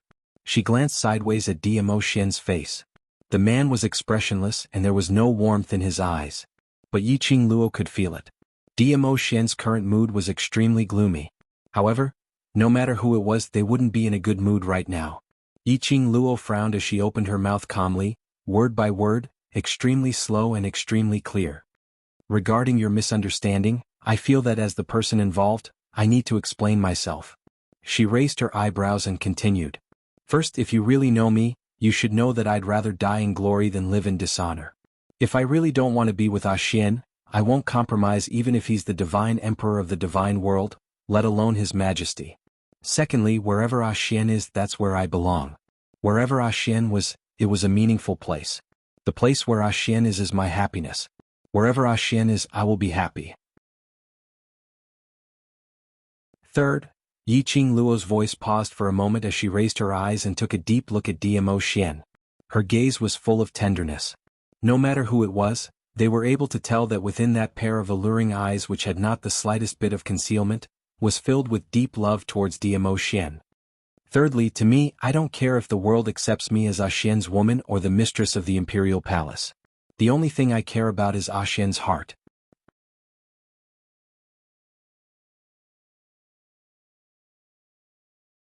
Chapter 30-27. Saying that, Yi Qingluo's gaze looked towards Gu Jingyu as her tone was solemn and serious. So, I'm very sorry, no matter if it's this life or the next life or the future after that, I love Xian. My lover will only be Xian. Following Yi Qingluo's serious tone, without a shred of hesitation, Gu Jingyu's face turned pale bit by bit.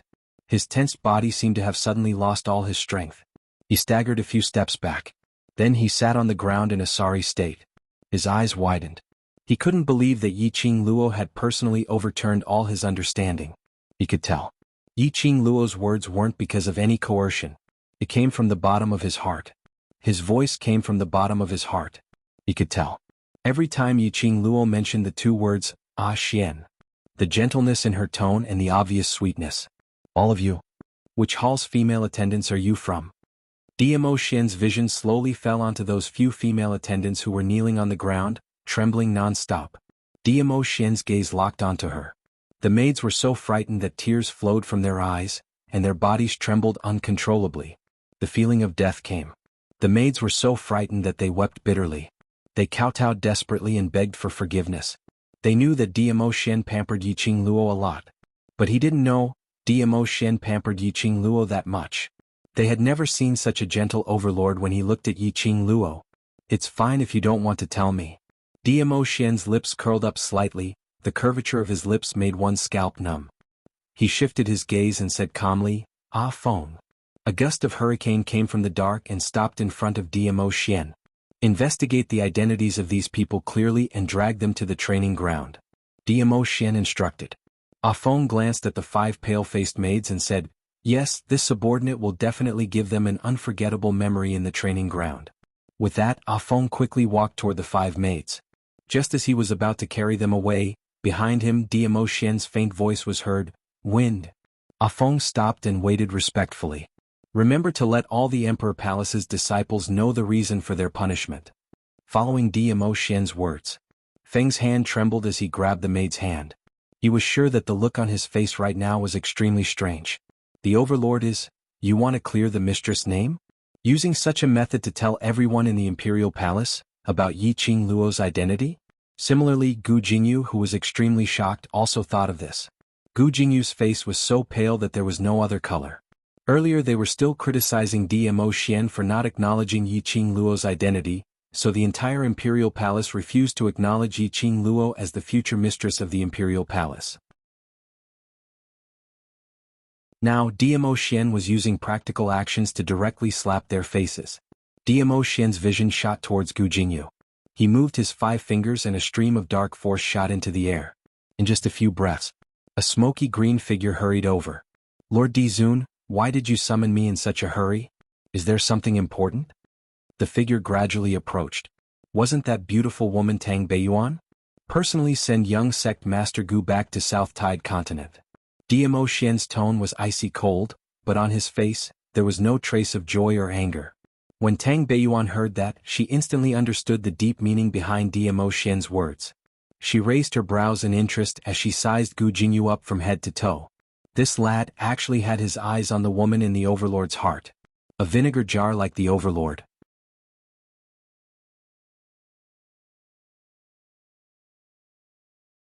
Chapter 30-28. He clearly knew that he had taken a fancy to a woman he shouldn't have. You should have taken a detour. This kid actually dared to swagger in front of the Overlord? Wasn't that courting death? In addition to that, Tang Beiyuan also noticed Yiqing Luo, who was nestled in the Overlord's arms, wrapped tightly in a red robe. Tang Beiyuan's mind immediately conjured up an exciting drama. Dizun had specially summoned her to send Gu Jingyu back to Wind Valley Sect. In other words, he wanted her to send Gu Jingyu back to the Wind Valley Sect as a hall master of the Imperial Palace. This was also clearly telling the Wind Valley Sect. The Imperial Palace was dissatisfied with Gu Jingyu. If the Wind Valley Sect didn't want to be enemies with the Imperial Palace, Gu Jingyu's position as young sect master, he probably couldn't sit still anymore. Even if Gu Jingyu was the destined young master of the Wind Valley Sect, in front of the interests of the Wind Valley Sect, everything else didn't count for much. Tang Beiyuan sighed inwardly for Gu Jingyu. Immediately clearing his throat, he straightened his back and looked at Dmo Xian seriously. "Yes, Overlord.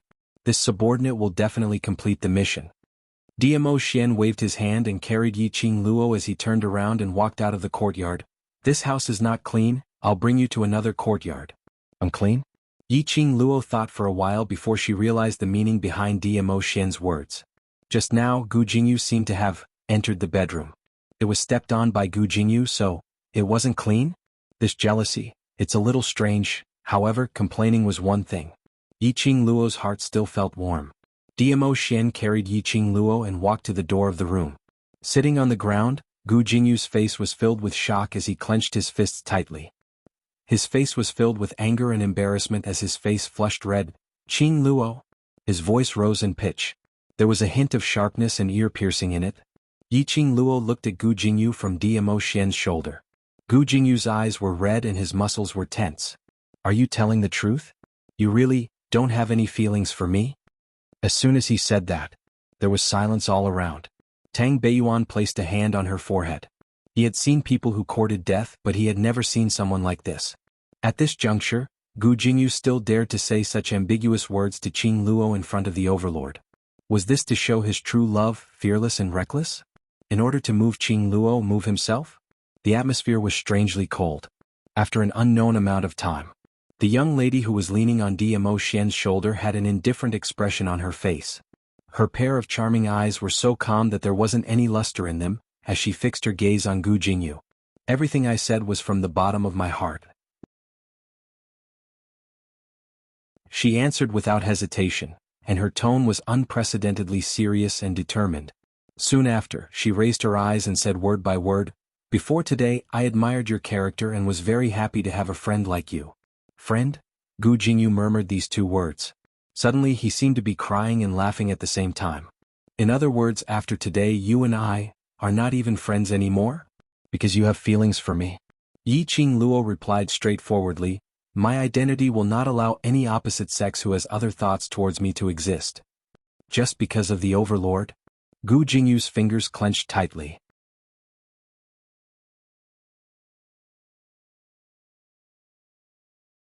Chapter 30-29. Yi Qing Luo's words were like a death sentence for Gu Jingyu. His whole body slumped down powerlessly, as though he had lost all his energy. But at the next instant, he seemed to have thought of something as he raised his head abruptly with a burning gaze. "I saved you. Saved you once. If you want to repay me then don't be together with the overlord." Gu Jingyu's words came out of the blue. Yi Qing Luo somehow felt that everything was strange. There seemed to be something strange about it. But thinking deeply, she couldn't tell what was strange about it, especially the request that Gu Jingyu raised, which made Yi Qing Luo feel that something was amiss. "Beiyuan." Dmo Xian was extremely displeased by Gu Jingyu's words as he called out Tang Beiyuan's name coldly. Tang Beiyuan quivered as she had no mood to watch the show as she immediately dragged Gu Jingyu away. Yi Qing Luo stared at Gu Jingyu's body which didn't struggle at all. In Tang Beiyuan's hands he was like a kite with a broken string without any energy. Her slender brows creased even tighter. She opened her mouth. "Wait." Tang Beiyuan's footsteps halted. Immediately following that, Yi Qing Luo's voice rang. "Yes, it's a fact that you saved me. According to morality, I should return this favor to you." Gu Jingyu's eyes lit up as he looked at Yi Qing Luo in delight. "If it's something within my capabilities, I can do it for you." Yi Qing Luo's gaze was like a torch as she met Gu Jingyu's gaze calmly. "But if it concerns Xian, I'm sorry I can't do it." Her gaze slowly shifted onto Dmo Xian's face. Her eyebrows became gentler and more delicate. Even the corners of her lips revealed a slight smile. "Whatever morality in front of Xian, it's nothing. For Xian, I can even abandon the common people." She said it word by word as she looked at Dmo Xian seriously. This wasn't just a reply to Gu Jingyu's words. It was her promise to Xian. The warmth between the two eased the stiff atmosphere. Tang Beiyuan didn't give Gu Jingyu any chance to create any more trouble as she carried him and slipped out of the palace. Dmo Xian continued to carry Yi Qing Luo as they walked towards the new courtyard. Along the way they saw many imperial palaces' disciples in black training clothes. He could also see maids coming and going. When he saw this scene, everyone's reaction was almost the same. All of them were extremely shocked as they stuck their heads out, wanting to see exactly what that young lady looked like. Everyone in the imperial palace knew. 3 days ago, Di Zun brought back a woman. Rumor had it that she was the woman the overlord doted on. It was obvious that the woman's injuries had mostly recovered on the day she was carried back to the imperial palace. He had fallen into a deep slumber only because he was physically exhausted. However, the overlord had given her all the medicinal pills that he had been saving for years. As long as they were useful to her, he had given them to her for free. It could be seen how infatuated the overlord was with that woman. However, hearsay was hearsay. It was completely different from the shock he felt when he saw it with his own eyes. When Yi Qing Luo sensed the gazes from the surroundings, she couldn't help but rub her head against his chest. Her brows revealed a mischievous smile. "So, this is the reason why you want to change to a new courtyard for me." Based on Dmo Xian's ability, he could totally bring him to the new courtyard swiftly. But Dmo Xian intentionally carried her, to be the center of attention along the way.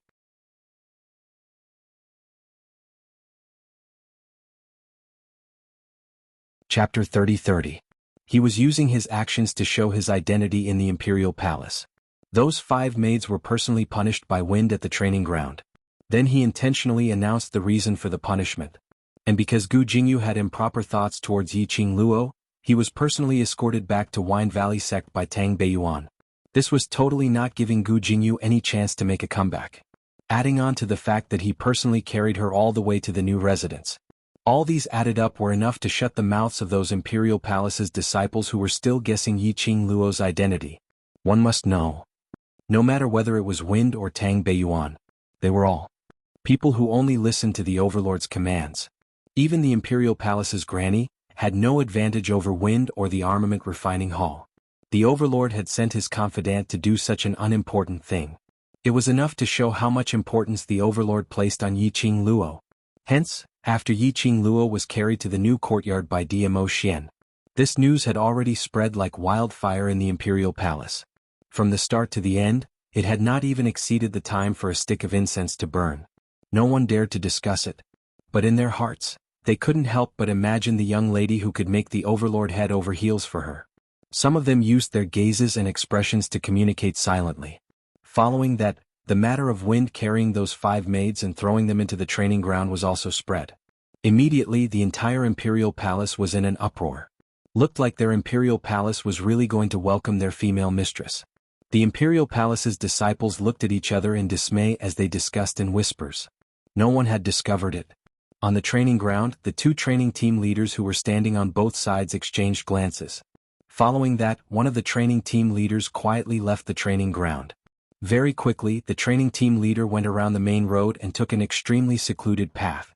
This path was something that even the janitor who cleaned the Imperial Palace would rarely go. Not to mention the other people in the Imperial Palace. The training team leader's footsteps were extremely fast. The withered leaves beneath his feet were rustling as he stepped on them. After a while, the training team leader stopped beside a fake mountain. He knocked a few times on the fake mountain. The pace was sometimes fast and sometimes slow. But moments later, the entire fake mountain suddenly shook slightly. Behind the fake mountain, a man in black attire with a murderous look walked out. This man could be seen from his temperament and attire. This was a death warrior. The captain lowered his voice and said, "Go and report that the Overlord has brought back a woman." The Overlord had sent Protector Feng and Hall Leader Tang to support that woman in front of everyone. The news has already spread throughout the Imperial Palace that this woman will be the future mistress of the Imperial Palace. The man of death did not say a word and just stared at him quietly. The captain shook his head, indicating that he had no other information. The death warrior turned around and quickly disappeared behind the rockery. When Dmo Xian carried Yiqing Luo into the new courtyard, Yiqing Luo's pupils couldn't help but widen. She straightened her back in shock as her charming eyes stared blankly at Dmo Xian. This is you. When Dmo Xian lowered his eyes to look at her, the expression on his face was extremely gentle. "Ever since I returned from the 21st century, I've been preparing this courtyard." His voice was low and husky like a feather, brushing against her eardrums and heart. "Do you like it?"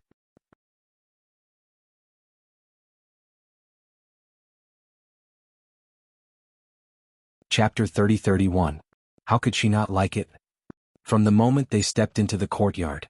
From the beginning to the end, it was built in the style of the 21st century. What came into view was a large green lawn. It was surrounded by beautiful purple and red flowers. Pure white walls and carved iron fences. On the left side of the flower bed and the resting pavilion wrapped in vines, there were 2 swings. If she remembered correctly, the style of this lawn was roughly similar to the Century Park in the 21st century. Dmo Xian carried her and walked further in. After the lawn, there was a small training ground. Further in, it was a very modern room. Walking into the main room, there was a huge living room. The floor was covered with a very soft carpet. Yiqing Luo could tell at a glance. This carpet was made with at least hundreds of precious feathers, with the most exquisite craftsmanship. If an ordinary person were to obtain such a blanket that could wrap themselves up in it, they would want to hang it on their body every day.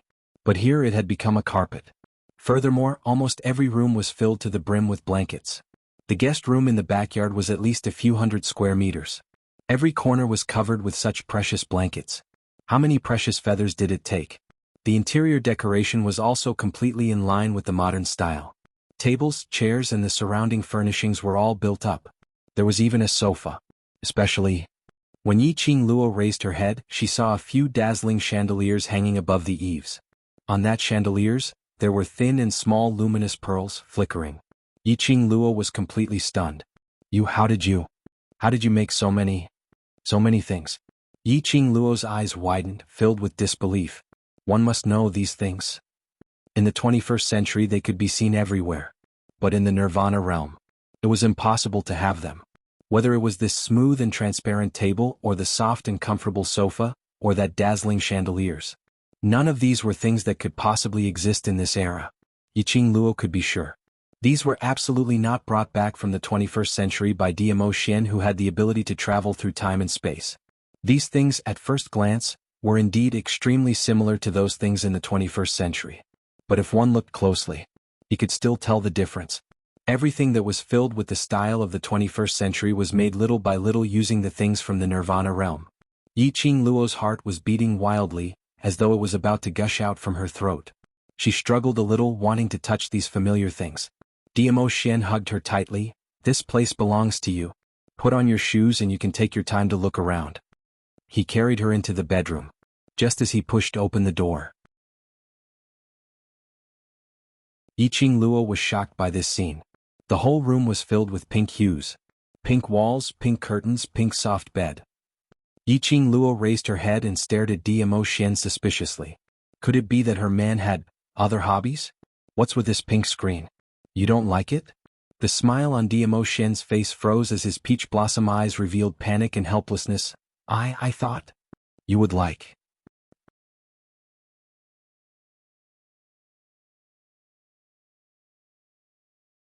Chapter 30-32. Diamo Xian didn't reply. He held her hands together, his large palms were warm. I remember in that plane, the place where you grew up. When you told me about your past, the glow in your eyes. His voice was very gentle, mellow like a fine wine. Bit by bit it intoxicated Yi Qing Luo. I know you like that place where you grew up very much. But you are my woman, in the future you will always be with me living in this world. Diamo Xian's hand slowly moved upwards. His slender fingers with thin calluses caressed the skin on Yi Qing Luo's face. This is a place of remembrance for you. If you want to go to that plane you can stay here. His gaze slowly swept across the surroundings, that pink-colored environment. Do you still remember in that plane when you told me about your past what you said to me? The hair on her forehead was brushed aside by the man's gentle fingers. Yi Qing Luo's slightly red eyes trembled. She looked at Diamo Xian's peach blossom eyes, which contained a pool of spring water. The rippling light in his eyes, as though it wanted to swallow her up, so that she couldn't escape. You tried this color dress. Diamo Xian looked at Yi Qing Luo's bewildered eyes, staring at him in a daze with a face of infatuation. He couldn't help but laugh. He raised his hand, lightly tapped on Yi Qing Luo's forehead. That gaze was filled with love and helplessness. Simply too sweet. After Diamo Xian's reminder, Yi Qing Luo, who was immersed in beauty, suddenly remembered. Back in the 21st century she indeed pulled Diamo Xian to go shopping, and specially tried on an extremely Lolita pink princess dress. At that time she indeed said this to Diamo Xian. Xian. Actually, when I was very young I wanted to be like ordinary girls, to paint the entire room pink. Curtains, tables, chairs, sofa, everything, I want to make everything pink. But because of my identity, my world, other than black there is only white, I don't have the qualifications to like any color. Yi Qing Luo pulled back her senses from her memories, and saw Diamo Xian's extremely anxious face. As though as long as she said she didn't like it. He immediately tore down this bedroom and rebuilt it. This man, she was moved and amused at the same time. Because of her words. Diamo Xian really remodeled the room with a pink screen for her. He was putting in so much effort to make her happy, to make her satisfied. What reason did she have to refuse him?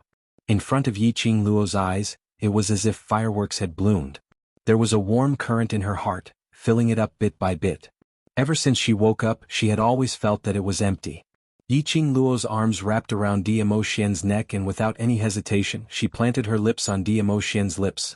I like Xian's surprises and even more. Xian. The moment the girl's soft lips pressed against his, Diamo Xian's pupils contracted. He abruptly tightened his arms and deepened the kiss. Their auras intertwined.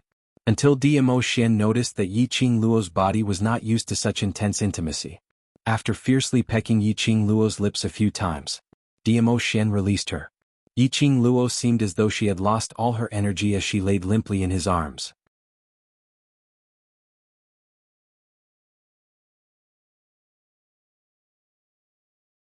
Chapter 30-33. 3,000 strands of hair poured down. The young lady's eyes were like silk, her cheeks flushed red.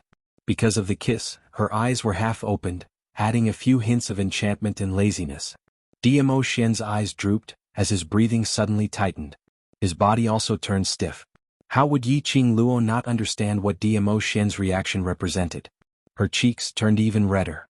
Earlier when Gu Jingyu was about to barge into the room, she retrieved a stamina-replenishing pill from the profound phoenix ring and swallowed it in a timely manner. After nestling in Dmo Xian's arms for so long, finally she had recovered quite a bit of energy. And because of Dmo Xian's kiss, she was once again weak and powerless. And under this situation, she actually still wanted to continue? Yi Qing Luo facepalmed. Her man was really poisonous, teaching a pure young lady like her bad. This is your home. Dmo Xian tightened his arms again as the young lady's petite body stuck close to him. Although the strength was strong, but it was controlled very well. It totally didn't cause any uncomfortable feeling to Yi Qing Luo. His voice was still that gentle, just a little husky with some kind of suppressed emotions. He panted heavily as he changed the topic, trying his best to pacify his restlessness. No matter if it's the Imperial Palace or the Upper Realm, I will let them know the only woman beside me is only you. Only Yi Qing Luo. Yi Qing Luo raised her head, her eyes reflected Dmo Xian's face as she revealed a smile. I will also work hard to catch up to your footsteps, and then let everyone know that my Yi Qing Luo's man, my husband, is you. Dmo Xian. Dmo Xian's eyes lit up slightly. His brows overflowed with a smile. Yi Qing Luo's smile became thicker. Her curved eyes were tainted with a trace of craftiness. At this tender moment, Yi Qing Luo suddenly moved her arm. The hands which were around Dmo Xian's neck moved to his shoulders. Following that, her waist borrowed strength and exerted force. The man's strong and tall body fell backwards. The soft big bed firmly received the man's body. Bright red flower petals were scattered on the pink bedding, giving off a refreshing fragrance.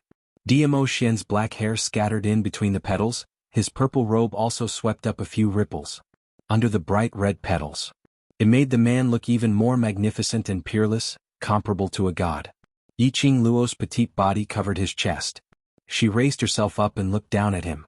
Her slender fingers caressed his face bit by bit. Between his eyebrows, there was a wide smile. The girl bent down, her fine black hair falling on the man's body. Her lips curved into a charming smile and her fingers moved to his thin lips. I like Xian's surprises very much. So, no matter what, I should return the favor. Her voice carried a unique charm and coquettishness. A pair of charming eyes gleamed with a charming and spirited light. Every smile, every frown, every movement was filled with charm. Dmo Xian's pupils contracted fiercely and there seemed to be some kind of emotion in his eyes, as it kept on surging.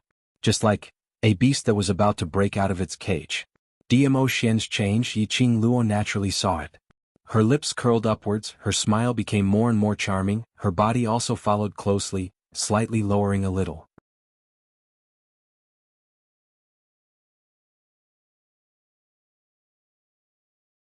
Chapter 30-34. Lil Luo. He had to admit that the young lady's action made his eyes light up quickly. Dmo Xian called out Yi Qing Luo's name hoarsely as his breathing became heavier. Yi Qing Luo, who got the response, her eyes curved even more seductively. She was like a blossoming rose, emitting a fatal charm. Her hand slowly moved from Dmo Xian's lips to his chest. My return gift is. Yi Qing Luo's hand, bit by bit, pulled open Dmo Xian's robe, revealing the man's underwear, as well as that large expanse of white and radiant chest. Her hand gently touched his chest. Dmo Xian's eyes instantly darkened and what followed was a surge of turbulent sparks. His body moved slightly. His thick palm was about to grab Yi Qing Luo's wrist, to stop her following actions. But at the next moment, Yi Qing Luo's palm pressed on the area of his heart. The young lady's soft touch made Diamo Xian's body stiffen instantly, as his gaze unknowingly trembled. But the young lady had no intention to continue. She curved her long and narrow eyes, those resplendent eyes were like stars embellished. Just like that, smiling, her palm pressed on his heart, not moving away. A burst of profound energy from the young lady's palm was transmitted into Diamo Xian's body. Diamo Xian's red eyes retracted a little. "Didn't Chi tell you I'm already fine?" He didn't stop Yiqing Luo's action. "You've just woken up, don't waste your profound energy." It did. Yiqing Luo's smile was no longer the flirtatious charm which she intentionally teased Diamo Xian, but a rare seriousness. "But I need to confirm it personally before I can be assured." Before the Gu worm, when Diamo Xian was in the upper realm because he withdrew his clone to protect her, he suffered an internal injury. Later on, under the corrosion of the Gu worm, switching back and forth the Gu worm's mode caused a huge damage to his body. Even though Chi confidently told her that Diamo Xian's body had recovered fully and had advanced, she still wanted to confirm it personally. Warm, profound energy slowly spread through Diamo Xian's limbs and bones. After a full cycle, Yiqing Luo then removed her palm and propped herself up. "You're smart, you didn't lie to me." Diamo Xian's body indeed didn't have any abnormalities. His heart, which had been hanging in the air, was finally at ease. Her hand had just moved away from his chest. The man, who had been lying on the bed obediently, suddenly moved his hand and grabbed her wrist. "Is this your gift?" Yiqing Luo's expression froze. Her cheeks were tinged with a trace of redness. The large palm on his wrist was like a ball of raging fire. She could clearly feel the heat from the man's body. Yiqing Luo's pink lips, which had been kissed till swollen, pursed her lips slightly as she lowered her eyes and whispered, "Personally examining your injury, isn't that a return gift? You want to stop halfway through your flirting?" The man's low and husky voice revealed endless magnetism and evilness. "Even if I agree, do you think this place will agree?" His pointed words made Yiqing Luo's face turn even redder. All right, facing Diamo Xian, she had the courage to flirt with him. But she didn't have the courage to be flirted with. After all, her flirting with him and him flirting with her were totally not on the same level. The minute Diamo Xian flirted with her, she would throw away her helmet and armor in minutes, surrendering and admitting defeat.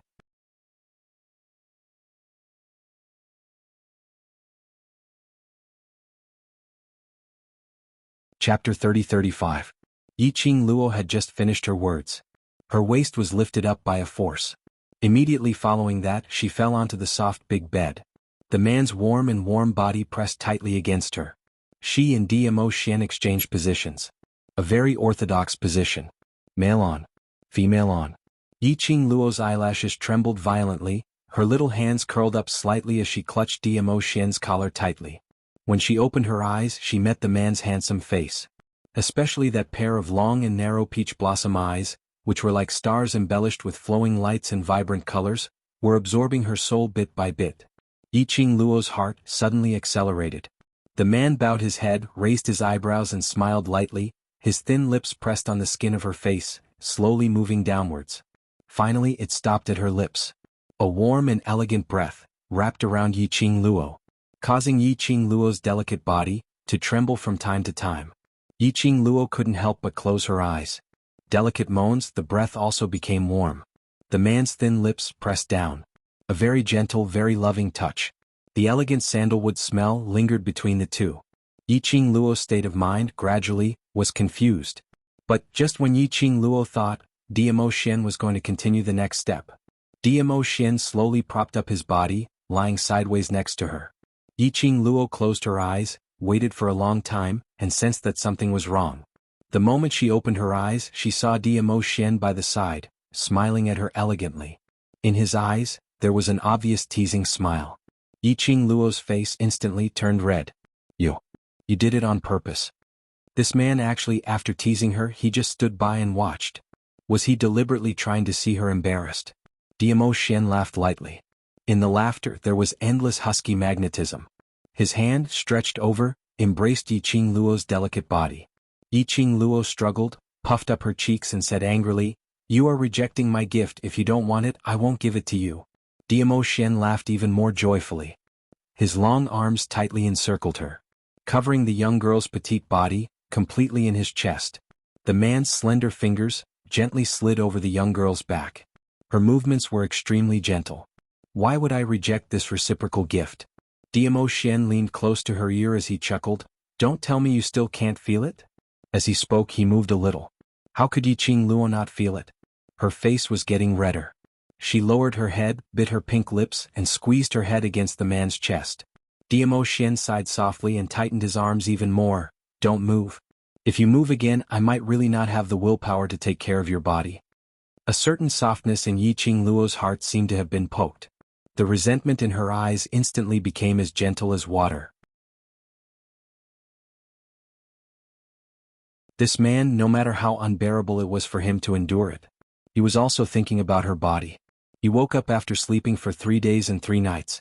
Even if he had the essence chi pill to replenish his energy, he was afraid that he would not be able to withstand Diamo Xian's demand. She was very clear about this. She just felt uncomfortable looking at Diamo Xian. But she couldn't bear to do it. So there was that scene of her handing herself over.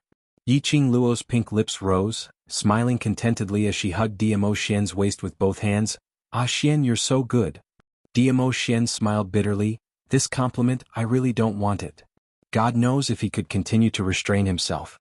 The little woman in his arms didn't understand how attractive she was to him at all.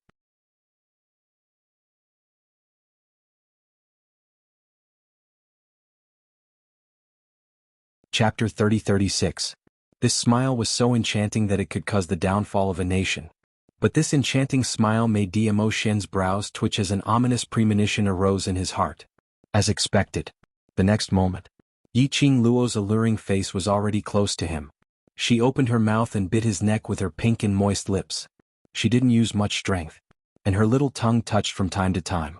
Diamo Xian's eyes darkened as his fingers clasped the young lady's slender waist tightly.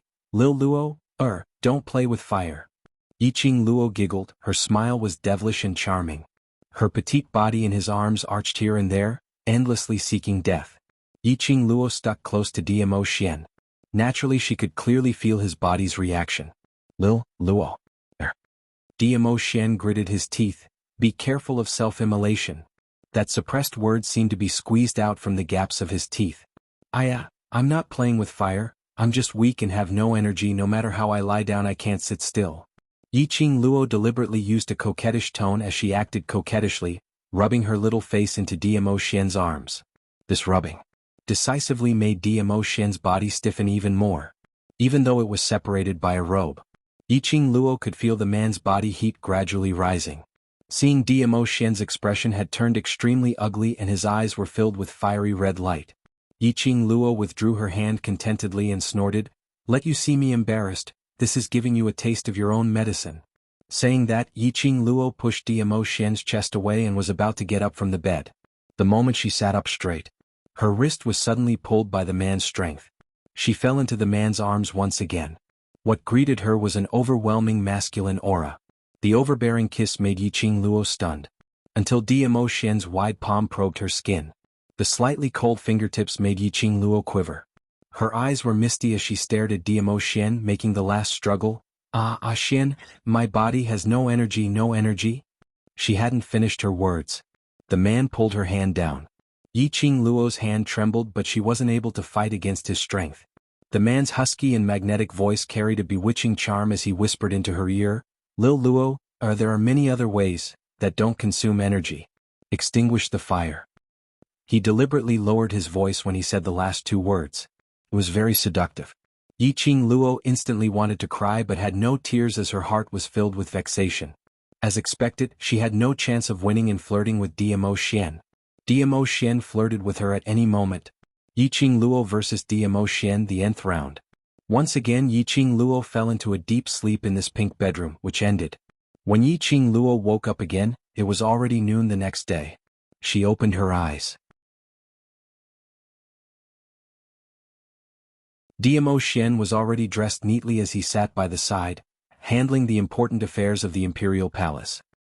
He was well dressed and had an outstanding temperament. He was completely different from the beast from yesterday. Yiqing Luo moved and was just about to lift the quilt on her. However, her hands were so sore that she sucked in a breath of cold air. Especially her 10 fingers, as though they had been cut off and reassembled. Thinking of yesterday, Dmo Xian said to extinguish the fire, without consuming energy. Yiqing Luo was so embarrassed that she couldn't wait to bury herself into the pillow. She swore that she would never flirt with Dmo Xian, that beast, ever again. Yiqing Luo's voice attracted the man's attention.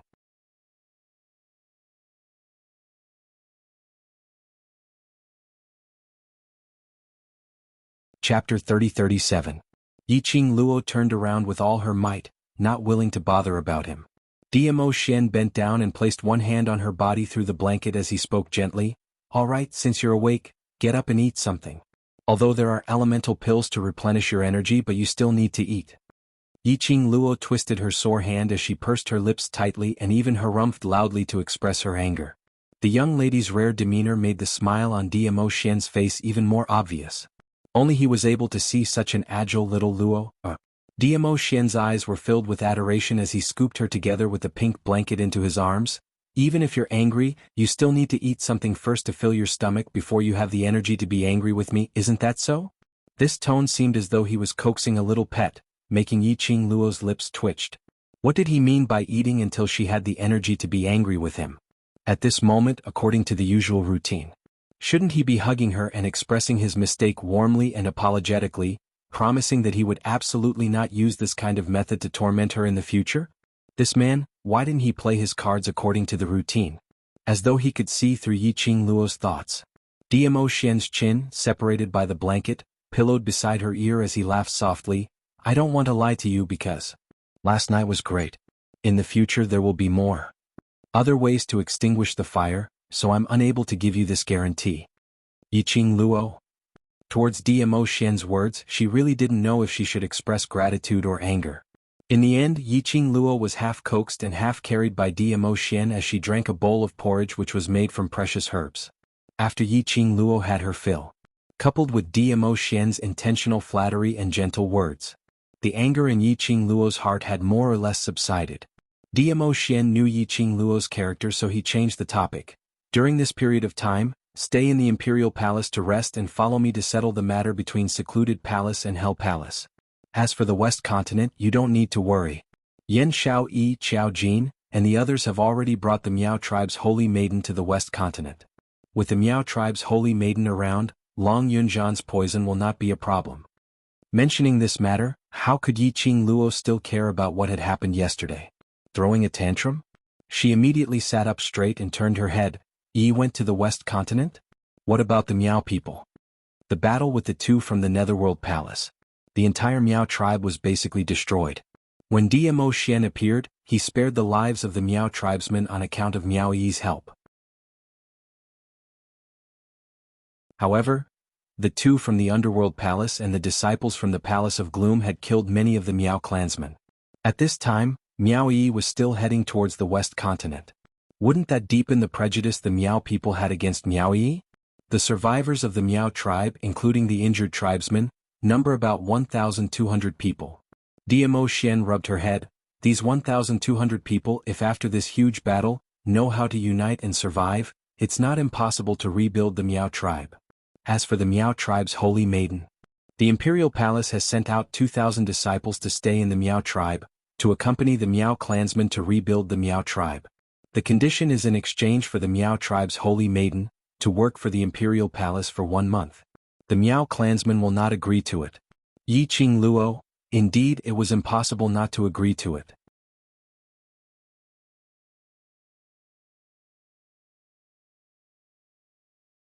Chapter 30-38. After all, the Imperial Palace's disciples were stationed in the Miao tribe. This not only represented that the Miao tribe had been rebuilt with an additional 2,000 men's strength, but it represented that the Imperial Palace had become the Miao tribe's backing. With the Imperial Palace's protection, the Miao tribe's future development would be much smoother.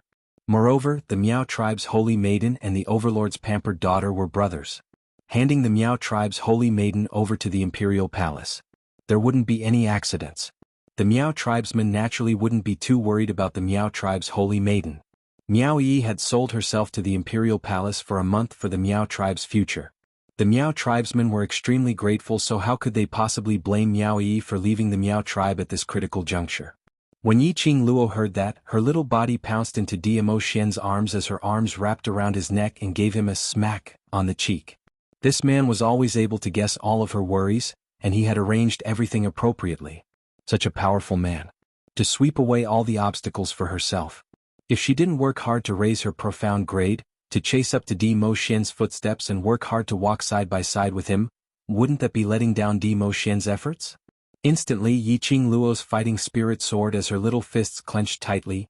I've decided, after the Nether Palace's matters are settled, we'll go to the East and South continents to get the Sacred Beast bead and head to the Upper Realm. Diamo Xian pinched her nose as he gave a low laugh. I thought you had already decided.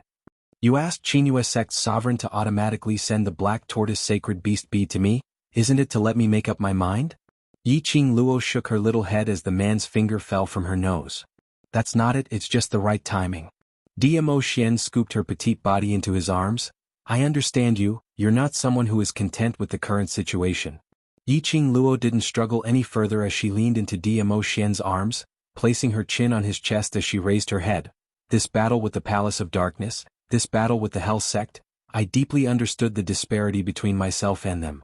If it wasn't for my God Relic and profound Jade Heart, I would absolutely not be Nether Palace and Hell Palace's opponent. Indeed, I am not someone who is content with the status quo. I want to protect you, I want to protect my friends just like you want to protect me. I can't hurt myself every time to make myself stronger. So, I want to make myself stronger. Her tone was sonorous and forceful, and it carried a sense of determination. A pair of charming eyes emitted a scorching luster. 4 pairs of eyes met and Diamo Xian's eyes revealed a faint smile. That smile was peerless. His slender fingers were slightly cold as he gently stroked her forehead. He smiled, his tone helpless, but it was full of pampering. So, I have already sent someone to bring a letter to Xiao Yu, asking him to find the sacred beast pearl guarded by the Three Springs sect. Was this man a roundworm in her stomach? As for other matters, don't think too much about them. After you recover, I'll accompany you to the East and South continents. Diamo Xian pinched her cheeks. Don't think of sneaking in alone otherwise. If I catch you back and punish you, you know it. Yiqing Luo, she inexplicably recalled the scene last night. Her face sunk, expressing that she didn't want to understand.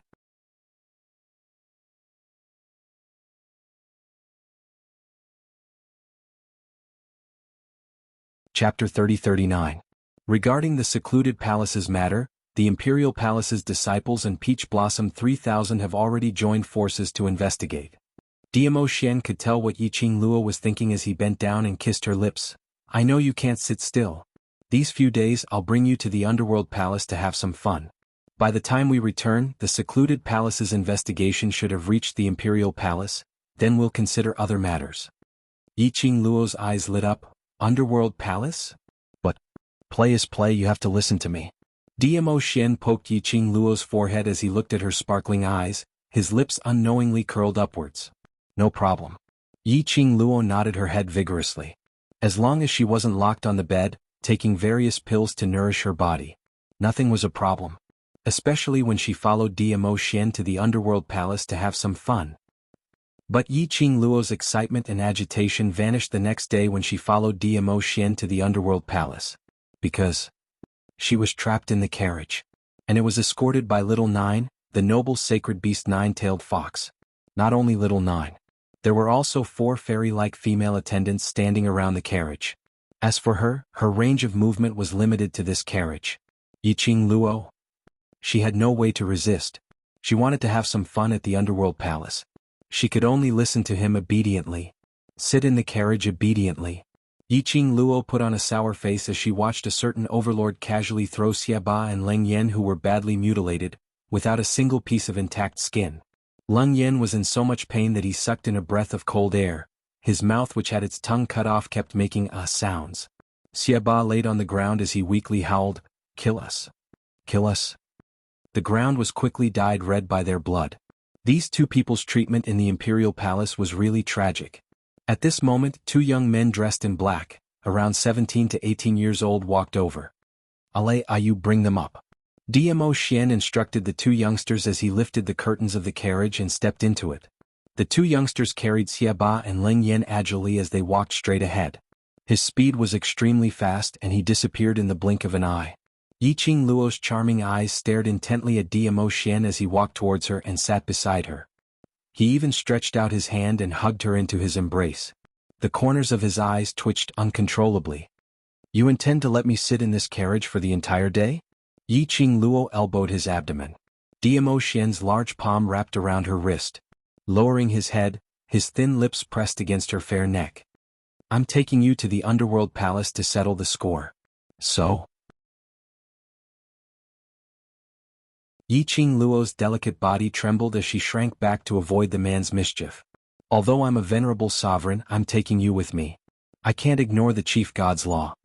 Diamo Xian didn't stop Yiqing Luo from avoiding him as he tightly rested his chin on her shoulder and spoke in a low and hoarse voice, "Bringing you to the Earth realm to find trouble with the underworld palace. There must be a dignified reason." Yiqing Luo blinked her eyes. She immediately understood the meaning behind Diamo Xian's words. Every interface had its own rules. For example, the lower realm did not allow people from the upper realm to appear. The upper realm did not allow people from the lower realm who did not have the qualifications to go to the upper realm to appear. Like Yiqing Luo, if she was brought to the earth realm by Diamo Xian, it would be fine if she wasn't discovered. Once she was discovered, the balance historian had the right to detain her.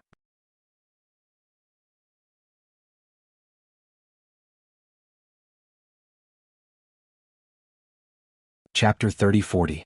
They were looking for trouble with the Hell Palace. Naturally, it would attract the attention of the people from the upper planes. Yiqing Luo's existence would naturally attract the attention of the people from the upper planes. In order to avoid unnecessary trouble, Diamo Xian had to have a reasonable reason. A reason which could convince everyone to accept Yiqing Luo, a person from the lower realm, appearing in the upper realm. In fact, to take action against the Hell Palace. Diamo Xian could directly take action. But Diamo Xian had taken into consideration Yiqing Luo's thoughts, so he thought of a way to bring her along to settle the scores personally. After all, when Yiqing Luo had the right to ascend to the upper realm, then she would settle the scores with the people from the Hell Palace. This heat had long passed. The Underworld Palace would also be able to completely disregard this matter. Yiqing Luo had been sleeping in Diamo Xian's arms. But moments later, Diamo Xian called out her name. She opened her eyes and the surroundings were pitch black space. She could faintly see a few wisps of strange aura floating in the air. That pitch black, meandering and spiraling, extended far into the distance, totally unable to see the boundary. Yiqing Luo merely used her senses to scan and understood. That was Xiaba and Leng Yan's evil qi. In other words, they had already reached the Hell Palace. Yiqing Luo was slightly shocked. Was it so easy to come to the upper realm? She didn't feel any discomfort at all. "Sit here properly, leave the rest to me." Diamo Xian's gentle kiss landed on her forehead. When Yiqing Luo raised her eyes, she only saw the back view of the man walking out of the carriage. His purple robe billowed, like the rolling clouds in the black space. Silky black hair scattered behind him. That posture, noble and elegant like a god of the world, unattainable. The man walked out of the carriage in big strides. Ale and Ayu, the two guards, were already carrying the two half-dead men, standing there waiting for orders. Diamo Xian's expression no longer had any tenderness and sweetness. It was a treacherous, icy cold intent.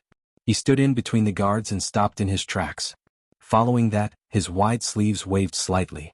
In an instant, an incomparably tyrannical energy surged forward in a direction that seemed to have no end in sight. Bam! That energy seemed to have hit the air. Endless dark force exploded in this pitch-black space. Powerful dark force enveloped the entire space. However, sitting in the carriage, Yiqing Luo didn't have any other feelings. She furrowed her brows. No matter how much Diamo Xian cared about her existence and restrained his power, it was impossible for her not to sense any energy. Unless, Yiqing Luo's gaze immediately fell onto those four female attendants who were brimming with immortal qi. Sure enough, there was a layer of faint purple light in their palms. Barrier. Diamo Xian conjured a barrier to protect the carriage. No matter how intense the battle in the outside world was, she who was protected by the barrier would not be affected in the slightest. Just as Yiqing Luo was in a dilemma about the enchantment. Suddenly, a rough voice rang out in this quiet, pitch-black space. "What kind of dog is this? Do you know what this place is?" Soon after, a hole seemed to be torn open in the pitch-black space. A huge door appeared out of thin air. A middle-aged man walked out from the door. He was dirty and unkempt. That middle-aged man rubbed his nose as he walked forward with a fiendish look. When his gaze met Diamo Xian.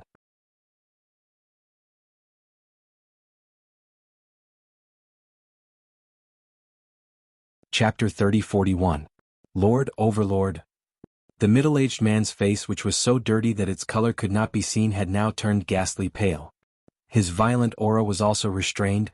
I didn't know that Overlord had arrived. Sorry for not coming out to meet you. Sorry for not coming out to meet you.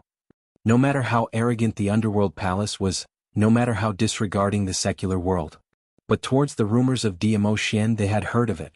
There were also many brothers who died in Diamo Xian's hands. It could be said that the underworld palace could defy the heavens, defy the earth and defy the air. But they did not dare to defy Diamo Xian.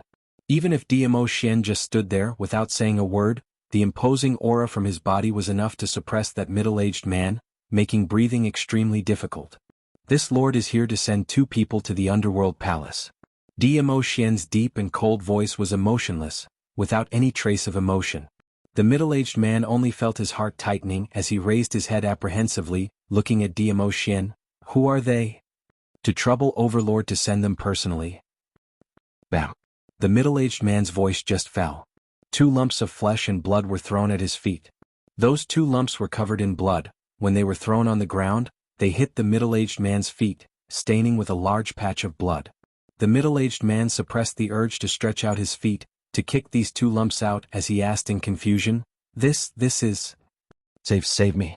At his feet, the person who was nearer suddenly grabbed the middle-aged man's hand as he spoke weakly. The middle-aged man's face sunk. With his originally irritable temperament, how could he tolerate someone grabbing his feet? Previously, when he saw these 2 lumps of bloody things, it was because these 2 lumps were brought by Diamo Xian. Now it was completely a body's conditioned reflex. The middle-aged man immediately kicked the person who was grabbing his feet, and sent him flying. The bloody thing screamed as its body flew out. That bloody lump rolled several rounds on the ground. Finally it lay face up on the ground. Under the messy hair revealed that barely recognizable face. The middle-aged man's eyes widened as he swiftly rushed over, Lord Hell. But when the middle-aged man was about to rush in front of Xiaba, an invisible force blocked the middle-aged man's path. The middle-aged man's pupils constricted. Seeing Xiaba in such a state, he was so angry that his whole body stiffened. He looked in the direction of the power. Clenching his fists tightly, he suppressed the fear in his heart and gritted his teeth. What is the meaning of this, Lord Dizun? Which is to say, you admit that these 2 people are from your hell palace. Diamo Xian's eyes were indifferent as his chilly gaze swept past him. The powerful pressure caused the middle-aged man's heart to be filled with fear. He turned his head with an ugly expression and looked at the other person who was badly mutilated. Upon closer inspection, it wasn't difficult to tell that it was Leng Yan. Leng Yan was the most destructive person in the underworld palace. When the middle-aged man saw that Leng Yan was lying motionless on the ground like a dog, the middle-aged man's face darkened. He stared furiously at Diamo Xian. I wonder how did these 2 from the underworld palace offend the overlord? Lord Dizun is so ruthless. This lord had personally sent them back, is to have a good talk with the underworld palace, on how your underworld palace had offended this lord. Diamo Xian didn't have the slightest intention of being courteous, as his thin lips curled into a sneer. These words made the middle-aged man's face turn pale, but when he saw the 2 people lying on the ground, badly mutilated, you're tuning in to the Han Li's Wuxia Adventures YouTube channel. We're so grateful for your support and don't forget to subscribe to join us on this incredible journey through captivating stories. Your generosity through donations truly makes a world of difference, as it's the primary source of revenue that allows me to expand and enhance this channel for you. Thank you from the bottom of my heart for being a part of this adventure.